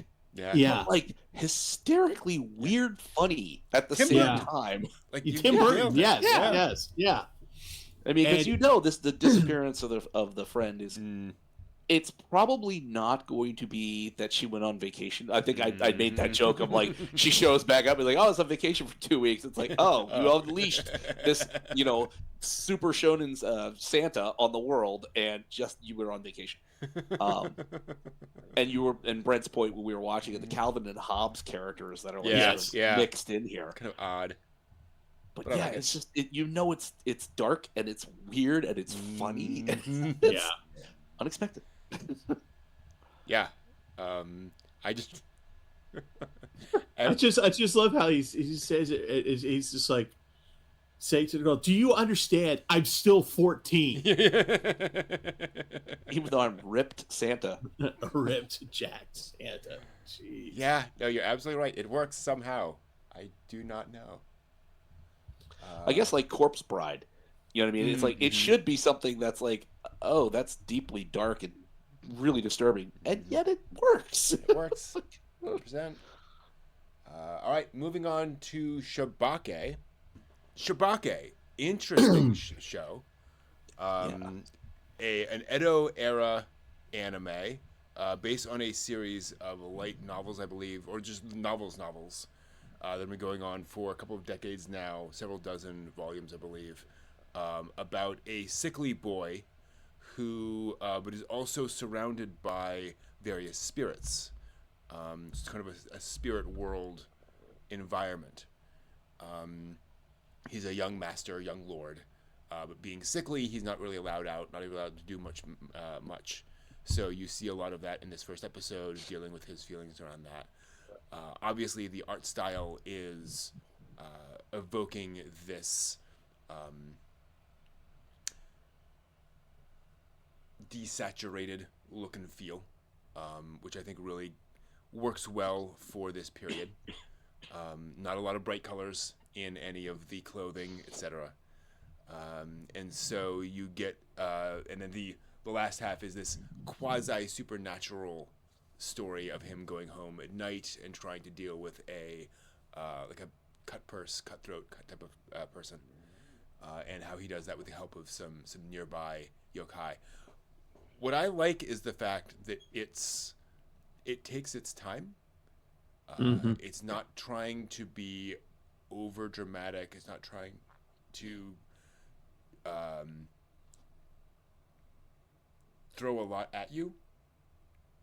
But it's kind of slowly establishing these are the characters, here are the stakes, here's what's going on, here's their world. Like, there's no stakes yet, really, at all. Right. But you get to feel for this boy who kind of isn't allowed a life. And as he's like sneaking out of his house, you're like, yeah, I would do that too in his situation. And then as he gets in danger, you start getting pulled into that, and then you get the world building through that danger of here's how he interacts with the yokai, here's what he can do. And so I kind of appreciate that. Again, it's a slow burn, not for everybody, but it's definitely its own kind of thing. Yeah, it really starts off with literally him laying in bed going, am I going to die? Yeah. And then you learn that, no, he's not going to die. I mean, that it would be a short anime if it was. Yeah. But it turns out, people like at the beginning, he's just really not happy because he's overhearing people going, who's going to take over the apothecary shop? Which is, they do really big business at this time. And so you see these things, these little yokai right here towards the beginning, and he just smiles at them, and then he lays back and he starts talking to whoever's outside, and you just realize, oh, he just accepted that these little munchkin monster things are there. And then you come to get the story. The grandfather comes in and says, hey, look, we know you're sickly, and and our hope is that you'll get better enough to be able to do some things, but in the meantime, we prayed to Lord Inari, this demigod god, to help us with you. And it goes into that long story. And he comes up, and they get help in the form of these supernatural people here, these two guys, as well as other people. And we come to learn that because they have this connection with this not particular shrine, but this particular deity, that the boy can actually ask for. This is not a command thing. Like, he's not really commanding anything, but he can ask for help. and these two guys act as servants. Mhm. But you come to realize that they're like going, "Oh no, we're charged with making sure that you don't overextend yourself." Mhm. So his weakness is current. So while he Yeah. can now walk around, he cannot push himself, and these guys are making sure that doesn't happen. And again, this takes a while to tell you this and to show you this, and it doesn't really ramp up until the second half when a thing happens. Yeah. And you're just like going, and like at first we're just like, run away. Oh wait, right, yeah. About that, no, you can't. Not for long. Yeah, a few steps maybe. Mhm. But again, I always like Edo period stuff, Mhm. and so this is kind of neat to see, and I am happy to see that they are treating yokai and spirits in a non-comedic, respectful way. Right. Mhm. Right? Like these are beings. They have powers. Like it's not like Kagome going to Inuyasha going, "Sit, boy, sit," and he's just does the thing. So these people, and it appears that some of these entities generally want to be helpful with him. Yeah. So it's more of a team nature as opposed to I am the most powerful yokai sorcerer ever. Reminds me a bit of Gegege no Kitaro. Yeah, Where these Yeah. monsters are around, we interact with them in different ways depending on their personality. yeah, Well, I certainly appreciate the fact that we get full on Edo period. Oh yeah. Pete, yeah. with just the world building doesn't involve the weirdness of yokai. It is just a part of that world. Yep. And it's like, Right. okay, arguably, at that time period, even though we're seeing the yokai as just sort of being around, presumably in that time period, folks wholeheartedly believed that Oh, yeah. those things were Right, out right there. right. So it's like, this is interesting because you're presenting this supernatural as visible Mhm. when it would be completely plausible that people in that time period would be like, oh yes, there are small house yokai that do this. And you know what I mean? That kind of thing where it's like, this is just, he's been unfortunately unhealthy, but his being is by the grace of prayers that were answered. Yeah.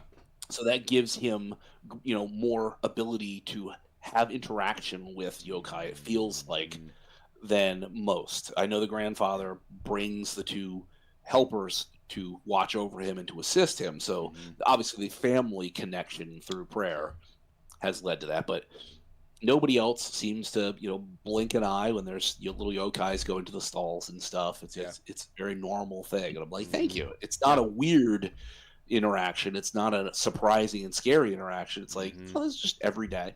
Yeah. Like, oh, fair enough. Just the way it is. Exactly. Sorry. There we go. 100%.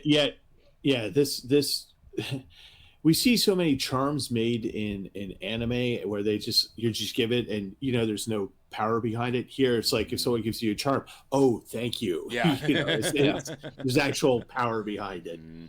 Yep. All right, let's move on from there to A Star Brighter Than the Sun. So here we have a high school romance, just very much that, which I still don't remember much of, honestly. But tall girl and guy she cares for at a distance, I think. Yeah, so they were elementary school. They went to the same elementary school. Yep. She really wanted to eat cafeteria food. He hated milk, some of the stuff. So she said, "Hey, internally, she's like, oh, he's cute. I want to be his friend." And so to be his friend, she drinks all his milk.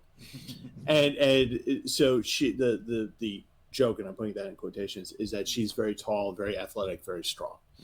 And then anyone else, and because of that, she's recognized for those things, but she's not recognized for being a girl and being someone who has feelings and things like that, except for this guy who's been her lifelong friend that she has loved from afar. She acknowledges that this is her first love, and so this is literally that story. It's just will they, won't they, and Yes, they her will.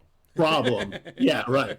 Her problem, and I'm again putting that in heavy quotations, is that she is a tall, athletic girl where everyone's supposed to be petite and demure. Mm-hmm. Yeah. Yeah, there's, and it's not, no offense to the story. It is meant to be childhood friends. Can they become lovers? Yeah. And that is no new ground. No. So it is not surprising, Brent, that you're like, I don't really Right. remember this because there isn't really a whole lot to be remembering. Yeah. It's a very, nice presentation. It's not overly, stylized in a way that to be like, oh wow, that's an incredible visual on that. It's like, no, it's very standard. So it's like the nice school romance of the season, where if you're just looking for something to decompress after watching, something of the other shows that we've seen, then this would be great, but not very memorable. Yeah, this is the sweet anime when you're tired of being told how many times that leveling works. Gotcha system works. Yeah. Or perhaps a decompression from a show like This Monster Wants to Eat Me. Yeah. So, my head hurts. Again, trigger warning. Main character has her parents are dead. Her brother is also dead, apparently. There are strong hints of self-harm for her, and she seems to she dissociates a lot. Like when she's talking to people, when the conversation starts going on, she starts getting. I'll see if I can find a shot of it. She finds herself surrounded by water as this is going on, and you hear the dialogue is going to fade into the background. So that's the thing. So obviously she's going through stuff. She has folks around her who clearly care about her. She has a friend at school, stuff going on there. She has an aunt who was calling her because she was going to come back for something but wasn't able to. I think it was for an anniversary, and I think the indication that might be funerary. Yeah. And it's interesting because they present her as getting along with life. She's just kind of doing the thing day by day.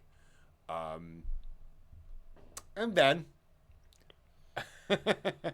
a thing comes out of the water and attacks her. This is after she sees this mysterious blue-haired girl that we've seen a couple times here around. She's attacked by this monster. Other girl shows up and kills the monster because this girl is actually like a mermaid-esque yokai who actually wants to be the one to consume the protagonist. And that's where we end the episode. So it's kind of dark. A little dark, a little bit. Yeah. So one of the big things about our protagonist, heroine, I'm hard pressed to say that word, is that she is literally just going through the motions. Like she's like, if she were to step off the curb and the bus would hit her, her last thoughts would probably be thank God, because she's just done. And when she gets attacked by the monster, the sea monster, she doesn't really fight back. No, she's just kind of weirded out a little bit. Like, this is the way I'm going to die, and okay, well, that sucks.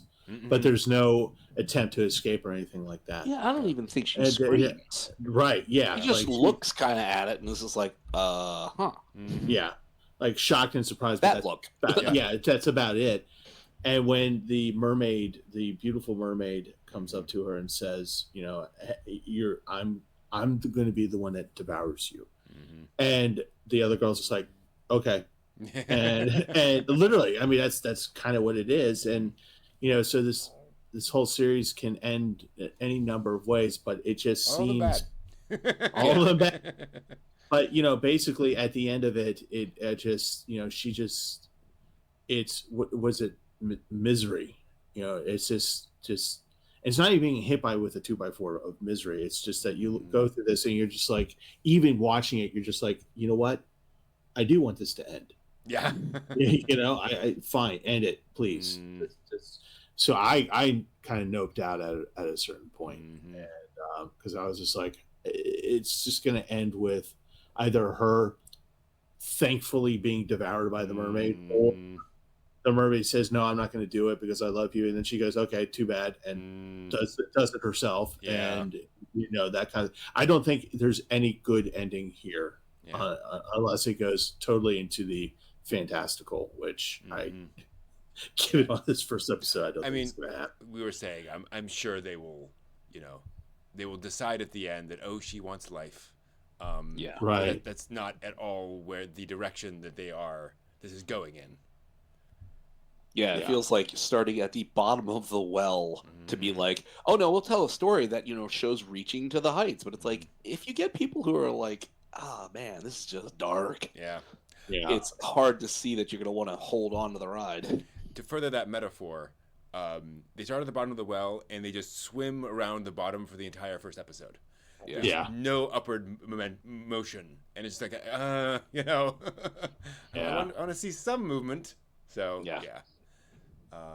that was unfortunate in that sense.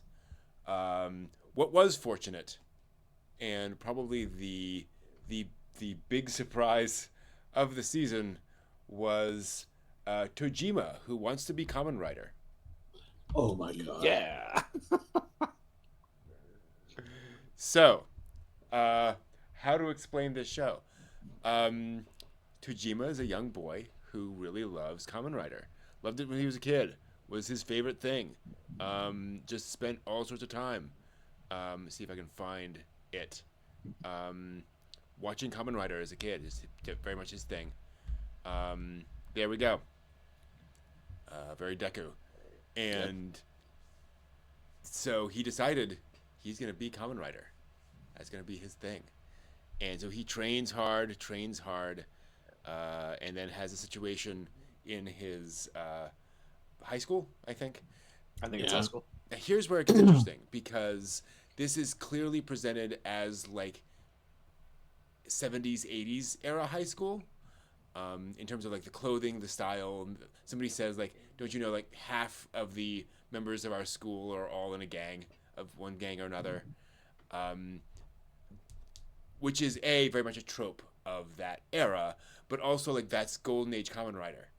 So they're clearly playing around with a lot of these tropes. This does not go very well for him, but he is able to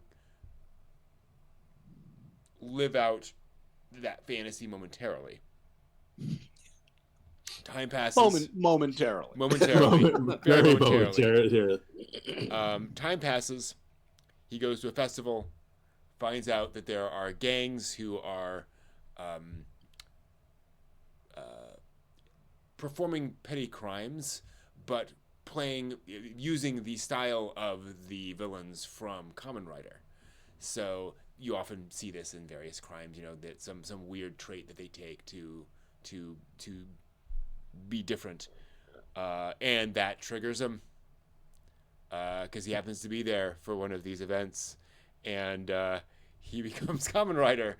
He grabs a mask, puts it on. So here's the interesting thing: he's trained his entire life to be the big muscle Kamen Rider. By this point, he realizes, I'm never going to be Kamen Rider. Like, it's never going to happen. It happens, and it's not like he actually transforms. That's part of the joy of this series. Yes. Is that he's doing all of the motions. He's doing it all, but he's just a guy in slacks, just standing there doing the thing. I wish they had more crowd shots of people just being like, what in the hell's happening? Because there are some, and that is what they're doing. It's fantastic. But then, because he's trained his entire life, he just wipes the floor with these people, and it's so satisfying. So for those of you who don't know Kamen Rider, it was a legitimate Japanese TV show, live action superhero show. Rode a sweet dirt bike. I watched it. I really enjoyed it. But it is just over the top stuff like this. And what is just, we were just, again, this is one of those things where it's just WTF after WTF after Mhm. WTF, and you're laughing the whole time, and the animation just makes you laugh. Like when Mhm. he gets angry, he just loses it. Like in a fight, the facial that they put in there, you're like, Mhm. oh my goodness, what he's gone full psychopathic. All Mhm. right. And he like, again, he realizes after he's 40 years old Yeah. at this point, and he's realizing, before this all that happens at the festival, yes, that he realized, and that's the more subdued look that we got. Yeah. Like Yeah. there's some really intense ones, but he realizes, he's just like, like you say, I'm never going to be a common writer, but I'm just gonna, all right, time for me to move on. And he sells all his stuff, Yeah. common writer stuff, right? Mhm. He just gets rid of it, and he says, I think it would be pathetic to die in an apartment full of common writer crap. I would rather have it empty. So he's growing up a little bit, and he just goes, oh, a festival, I like festivals, and he's remembering festivals about how his father left him at one. And and so when the character, the guys in the ski masks are acting as the henchmen of the big bad in Kamen Rider, which is Shocker, and so they do Mhm. this thing where they throw their arm out to the side and go, yee, Yeah. literally, and that's it, right? Mhm. And even the guys doing it go to their boss and are just like, I don't mind a ski mask, but can we not do that? It's a little cringe. And he's like, Mhm. no. And you find out that the Yakuza guy is like, this guy was a big, that's why I became a gangster, because he thought Shocker was so cool in the show. Mhm. So we see how bad this is going to end for everybody. But it is hilarious, and it's nonstop, and it just Yeah. goes and goes and goes. And then we get oh my gosh. Like they're like, you're crying? Why are you crying? Because he's so happy that he finally gets to do a beatdown as Kamen Rider, right? This is In a just full on psychos. Child's Kamen Rider mask. Yeah. Yeah. It's wonderfully chaotic. I love it. And then we get the end sequence of Mhm. the girl Kamen Mhm. Rider. Yeah, just for somebody living out their superhero fantasies Mhm. where they don't actually have any superpowers. This isn't Right. like, oh, I've got a quirk that's useless, or I've got, Mhm. this unlimited gotcha that's useless. Let me explain to you about that. Um, This is somebody who has lost their damn mind at 40. Spent his entire life punching a tree, fighting a bear. Yeah. That's right. That is the thing that happens. Just isn't it? insane stuff, and the whole, doing the whole Kamen Rider arm moves. It's just, It's wonderful. if you had told me it was a Kamen Rider send up, I would have Yeah. been like, okay, I never really watched Kamen Rider. I don't care. Mhm. Yeah. But this was hysterical. Yeah. It was great. Oh yeah. Just so much joy. Just joy. I can't wait to see Girl Kamen Rider. Yeah. And, like how that then happens. And it's like, oh my goodness. Yeah, we live in a wonderful age for some of these things. Yeah. All right. Another show that we liked quite a bit was Touring After the Apocalypse. Now, I've read some of this manga. What I really appreciate, so basic premise, you have two girls on a motorcycle driving around Japan. See if we can get a shot of them. Of course, we're not going to get a good shot of them because that is just kind of how this goes sometimes. But yes, they're going around in this clearly post-apocalyptic environment. No humans that they can find, and just them doing this. So sort of a slice of life kind of vibe to it. But what really works well for me is the fact that as upbeat as they are, two things happen. One, as the main girl is visiting places, she suddenly gets these flashbacks where she is living, imagining what it would be like in these moments with all these people around. and it gives this weird feel of nostalgia for something that doesn't exist anymore. It's this very beautiful feeling. The whole beginning is modern current life, and just people going around doing their thing, and just living, driving around, and all of these images of life as it is now, knowing it's not going to be like that forever. So that vibe just really works well for me. Other thing is that they occasionally come across relics of the old world, and their attitude towards that is interest and empathy Mm-hmm. in this very unique way, where they're like enjoying all the things that they come across in here and trying to treat all of those with respect in this way that you don't often see in post-apocalyptic shows like this. Yeah, this was it's it starts off with the two bike riders going through there and taking the shots, and the girls after whatever the apocalyptic event, she has the old cell phone and Yeah. of Big Sister, and so she wants to visit the spots that she had taken pictures of to see what it looks like now, because she has a visual record of what it did look like. Yep. So she's going through there and has these wonderful flashbacks where she just kind of almost is like, huh, and it just comes out of nowhere. And there's that great scene where they find a truck full of old food, army food rations that last forever, and so they grab it and they make a sign, food here, either to remind themselves or maybe for other people if there are. Yeah. If there is And one, yeah, and everything is kind of quiet, and they talk to each other just as young girls would. And when the tank or whatever the vehicle's called becomes Armored active, armored car becomes active, and it's just running on a sub program. Speaking of empathy, when she's just like, she looks in and she sees the bodies of the crew, and she just kind of goes, oh yeah. But it's not a like, oh my god, there's dead people in here. It's just like, as you were saying, Brent, no, they've been wandering around, so they've been seeing this. And she almost, like, I almost half expected her to go, oh, you poor thing, to the computer that was running the tank, and puts it out of its misery. Yeah, you were broken up, but you kept on fighting. So there's that little respect, and she puts a little flower on it, just to say, okay, rest in peace, kind of thing. And this is just sad and nostalgic and just very calm and peaceful right now. We get hints of what happened, and I don't want to spoil it for people, but we get hints of what happened. But it's always interesting for those of you who wonder what life would look like X amount of years after humanity dies out. This kind of does a pretty good job of it. Yeah, that's what I enjoyed watching their journey, and just there's that underlying sense of foreboding.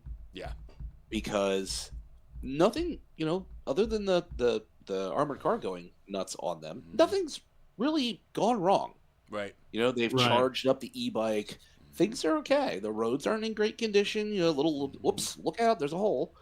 But it's just like this. There's a tension. Because where they're going to follow the pictures that the sister took, each further step, is like, it feels like this is the first hurdle, is that the vehicle that could fire at them and move autonomously. The further they go towards whatever destination, they're going to run into other things that we don't know. Like, what happens if you have autonomous helicopters or autonomous other things? Like, we don't know what the risk is going to be from here, because it seems otherwise like you could almost be like, oh, this is just, it's a simple journey, quiet country cafe. Nobody's around. It's just all nice and quiet. It's like, no, there's a sense that there's going to be a lot going on, and that the danger element will rack up. And that's got me interested, curious, sad, melancholy at the world is gone, Yeah. and they're in a world that's no longer fun and vibrant and alive, and also tense because I don't know what they're going to run into. So it's a really interesting sort of melange of feelings going on watching this. Exactly. Like when you first start watching it, you're like, oh, this is going to be a healing. And no, this is not a healing anime. Well, no. I do find it healing though. It is very quiet. A lot of it's very quiet. Yeah. I find it healing and melancholy and sad. Okay. Right? Like I get all of these things at once. It's interesting.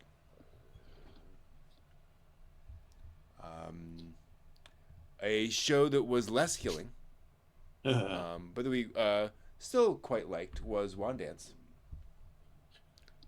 I say quite liked. We found quite intriguing. If Mashley wants to bust out dance moves. Yes.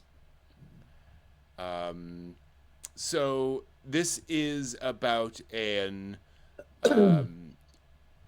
guy who does not feel very coordinated, doesn't really have a connection to anything, interacts with a girl and other folks in the high school, finds a girl who is not afraid to dance, if you will, gets intrigued by her, and it's so you've got romance element, right, where he is intrigued by her. She recognizes that he has no dance ability whatsoever. Quite like that scene actually, but she's willing to give him a try and to try to teach him to dance. It's all kind of modern street dance type stuff. All CGI for those dancing sequences, and budget's not high, but it's not terrible, right? Like it works for what it's trying to do. Kind of not quite low poly, but like very low, like low contrast, low color kind of stuff, where you're not seeing a lot of detail. Right. So issues there, and also short duration. Yeah, very short. Yeah, you don't get a really long sequence where it's like you can notice some of the way that they had to make that happen. Yeah, like, we've seen worse CGI this season. Yes. Oh yeah. But otherwise, it's interesting because you have like different character designs in them. Like different people feel very differently visually, and the episode is just about establishing his personality and like these specific self-doubts he has, and then how those will come out in dance, or how those can be addressed through dance. And what I like is that's not the solution to all of his problems, but that is like the next step he needs to take on his personal journey to kind of break out of his shell a little bit and to find something to get interested in. So I liked it for that. I think it's one of those things that has more. It felt like the staff had a lot of heart and care for the premise, but the budget isn't enough to get them to like express that as effectively as one would like. So it felt less than the sum of its parts a lot of the time. Yeah. There were, like going into this, you don't even realize that he has a speech impediment until about halfway through. Yeah. And and I'm not trying to be funny. That's literally what happens. Like halfway through, you go, oh, okay, right. Yeah. that okay, all right. That he's not just being awkward. That's a thing. That's he has a strong has a stutter. thing. It's a really bad stutter, and he takes comfort in the actual Scatman video, the real MTV song that was popular way back when, and it. And then we're throwing in stuff about his trauma, about how he didn't dance very well at one point, and it was showing people laughed, and that made him really upset, I guess. I don't know. But he's willing to try it again, and he's willing to go out there, and so he's connecting with her, and we have this sort of subplot of his friends like going, "Hey, we got some pantsuit shots of her, and we're gonna spread it Yeah. around," that Yeah. kind of a thing. And I kind of wish that the story was a little bit more cohesive, Sure. or maybe took a little bit another episode to maybe draw this first episode out a little bit and just kind of be so that could be more of a kind of like, oh, okay, this is where we're going. Yeah, it's a shaky first episode. Yeah. I can appreciate and understand where they're going with how somebody who has self-confidence issues, somebody who has communication issues, that there is a venue for them to be expressive. That doesn't have to be verbal. Right. So he can overcome his issues by focusing that in dance, and he can be good at the thing and not be and come out of his shell. I wish I wanted to see more of it to see how it develops, but I kind of have a feeling that's exactly what develops is they form a dance troupe that they get good, they get noticed. Maybe they don't go to nationals, maybe they don't get maybe high accolades, but the development arc is going to be he's going to get good at it, and that's going to help him sort of overcome his own self-doubt. Yeah. I would love that these two would be a couple at the end of it, but if it's about him and his development and her helping someone, then the romance part of it might not even be a consideration. This is the kind of thing where if somebody else watches it, I would be like, oh, where does it go? Like I'm legitimately intrigued, just not enough to actually like sit down and watch it myself at this point. Right. Yeah. Well, Love Live's Sunshine School Idol, they had some CGI where they're doing the School Idol project, and they do an entire song, full CGI, full choreography. Right. And it's absolutely done. Like, they focus the money and the effort on doing the dance scenes and the song. And it's like, I don't think this is ever going to get where we're going to have a complete song, complete dance, complete choreography. But for maybe like the last episode, we're going to get like little snippets, little bits here and there. And it's like, I appreciate, the budgetary concerns you have to do with that, but to make this really pop, it would need like a mid-show extravaganza where it's like some payoff that you get to be like, wow, that's amazing choreography that they've done for the CGI. That looks great. But it's just I don't feel from what we've seen even in episode 1 that we're going to get anything till the end of the show that will give us a good chunk of well choreographed CGI. Yeah. Maybe. Who knows? Who knows? Yeah. Who knows? All right. Nearing the end. Moving on to With Our Love. With You, Our Love Will Make It Through. This is an interesting one. Yes. This is a romance set in a world of animal people. So there are a few of these animal people that exist in the world.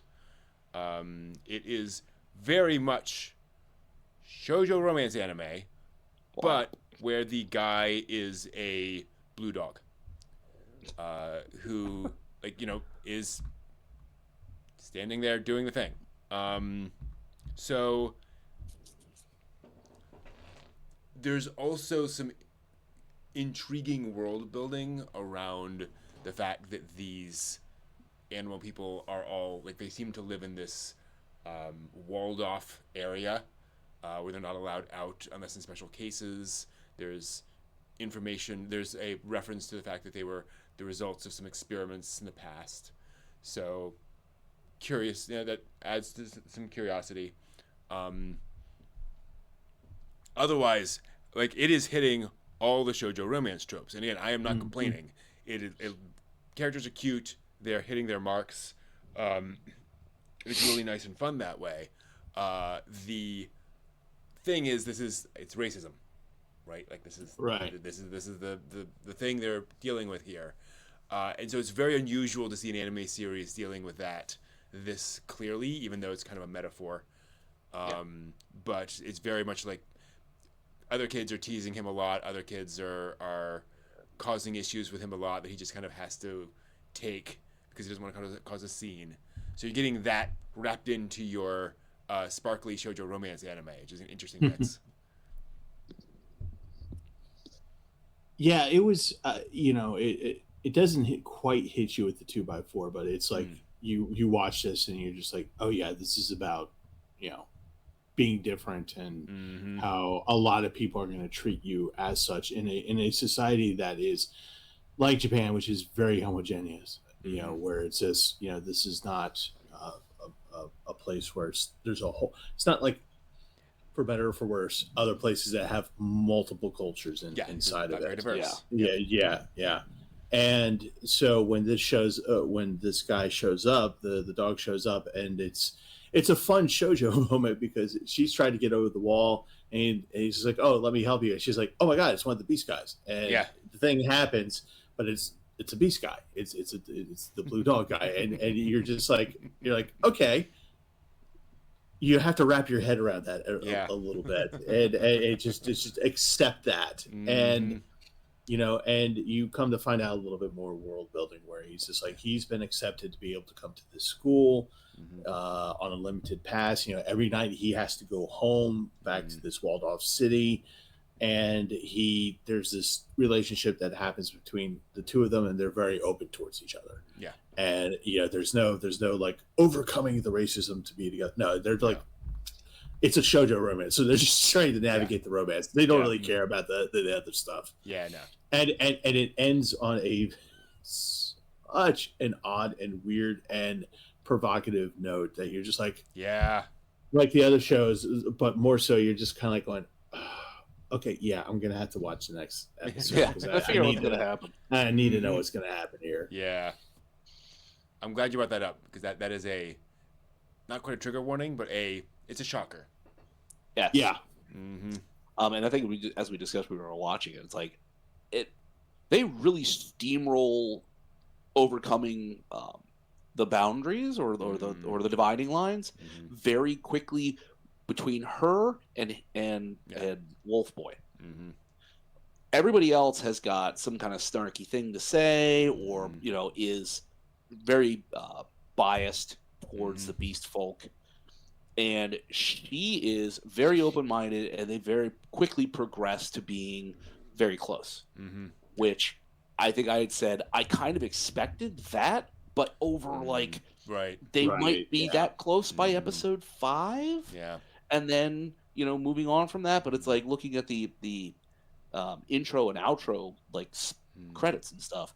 It's like, okay, there will be other people involved in the story. Yeah. So this is establishing some kind of baseline where humans can overcome this beast folk aversion, and they can come together to understand one another. And it's like, okay, so you've pushed this in episode 1 to a very interesting cutting off point for episode 2, and I want to see episode 2 to see how you deal with this, and then do you quickly move to the other characters you've shown us in the intro and outro to then tell their stories, and do we get something that is like 2 or 3 episodes per group of people, and how do they handle like their particular perspective? How does this beast person make you feel? How does that beast person feel about humans?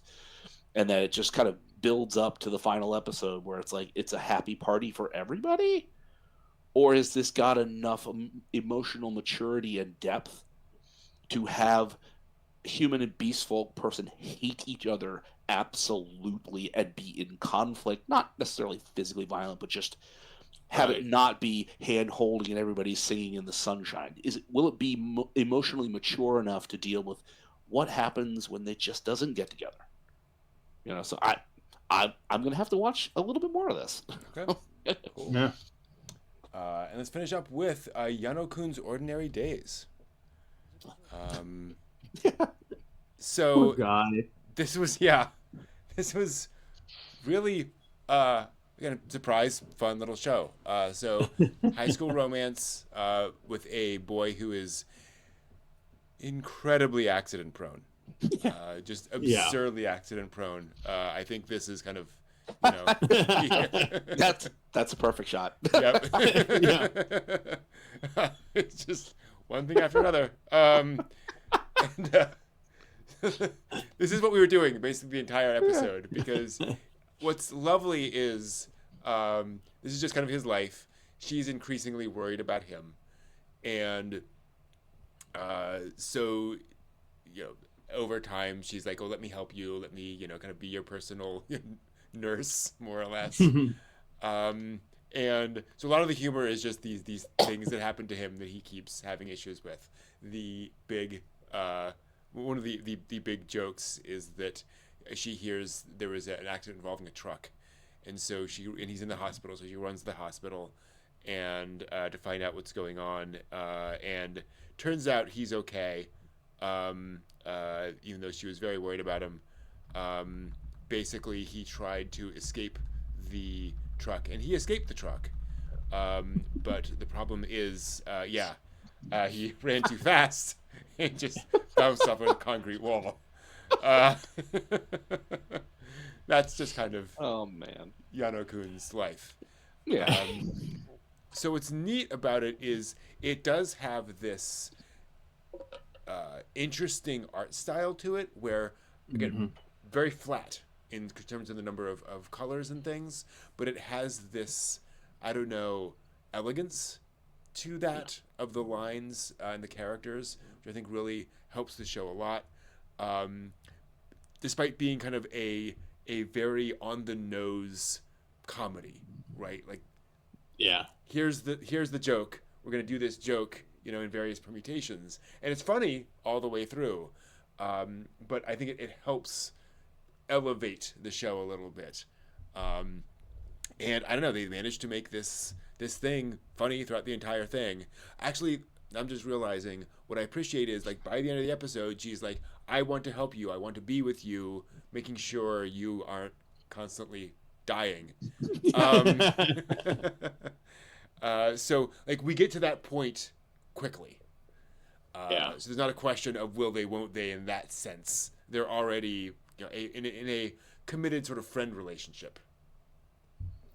This, I mean, we just started laughing, and Yeah. because it's literally everything happens to this poor kid, Yep. and they show like they show a progression of his first 2 weeks, and it's just like more bandages show up, and things happen, and everyone's just like, oh my god, what is wrong?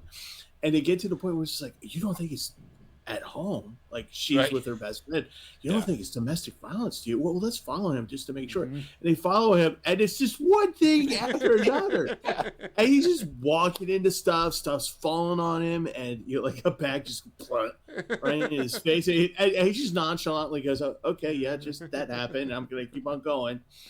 And so finally, when he doesn't show up for 2 or 3 days, she starts getting really, really worried, because everyone knows that, like, he could trip over nothing and just be like, you know, okay, his arm is bent the other way. Full body cast. Yeah. And and you know, you don't want to laugh because this guy's constantly getting hurt, but he's turning around and he just goes, yeah, well, I'm used to it, so I'm tough. It's okay. It's fine. I'll be okay, except I'm wearing this eye patch, so I don't know if there's like an empty socket there or what. But you know, this poor, I just keep saying this poor guy. But what's sweet is that this girl, it goes from her being a class rep, being concerned about a student in her classroom, to genuine concern as him as a person, and then more as a person. Then as her friend goes, wow, I think you're crushing on him. No, I'm not. No, I'm not. No, I'm not. And we have an entire 60 seconds of her going through the rest of the day. Or no, he says something nice to her, and she's so utterly shocked. She doesn't blink. She just goes through the course of the day, just which was just great. It was funny as hell. Well, it reminded me very much, I think it has to have been over 5 years ago, that they had a very similar premise where it was protagonist Kun, super unlucky, but I can't remember what that show was. His girlfriend was his girlfriend, like not his friend. It was his girlfriend, and she was super strong, and she was committed to protecting him. Oh, okay. So I could see there was one moment where a sign is blowing back and forth on a business. It breaks off and it's like going to crush him, and she does like a super kick and like splits the sign in half. So I was like, okay, that was funny. That was a good show. The same kind of basic premise, but like I love this because it brings it down, like down to like a level that's reasonable. Yeah, he's damn unlucky and clumsy as hell, but she's not some superhero out like knocking meteorites out of the way that are heading towards him. Yeah, exactly. He just has a first aid kit because her little brother and little sister are accident prone, and she just becomes the nurse who's going to help this guy not to get sepsis and die. Like put a bandage on, wrap something up. It's like it's really cute. It's goofy. Yeah. But it is just the facial expressions, the situations make it just a real good belly laugh most of the time from it. Yeah. That look. Yeah, it's very sweet, very heartwarming. Yeah. And that'll do it for this season. Thank you all for hanging out with us for almost 3 hours as we got through all of these shows. Let us know down in the comments below if any of these shows stood out to you, anything that intrigued you. And if you disagree with us, let us know there. Something that you had a different take on. I always appreciate hearing about that. So and hey, for the ones like we don't know how good it gets, please, it'd be great to know if it's something that we passed over that didn't really make a mark. If you said, "Hey, episode 5, this thing cooks, you gotta watch." Also, let us know about anything we didn't get to. I know there were a dozen or so anime we did not manage to get to this show because we tried. We have to eat, sleep, and exist. I'm just happy that the vision in my left eye did not completely go. There we go. There, I touched grass twice this weekend. Doing well. All right. Thank you, guys. And until next time, wait a little while and then watch more anime. Yeah.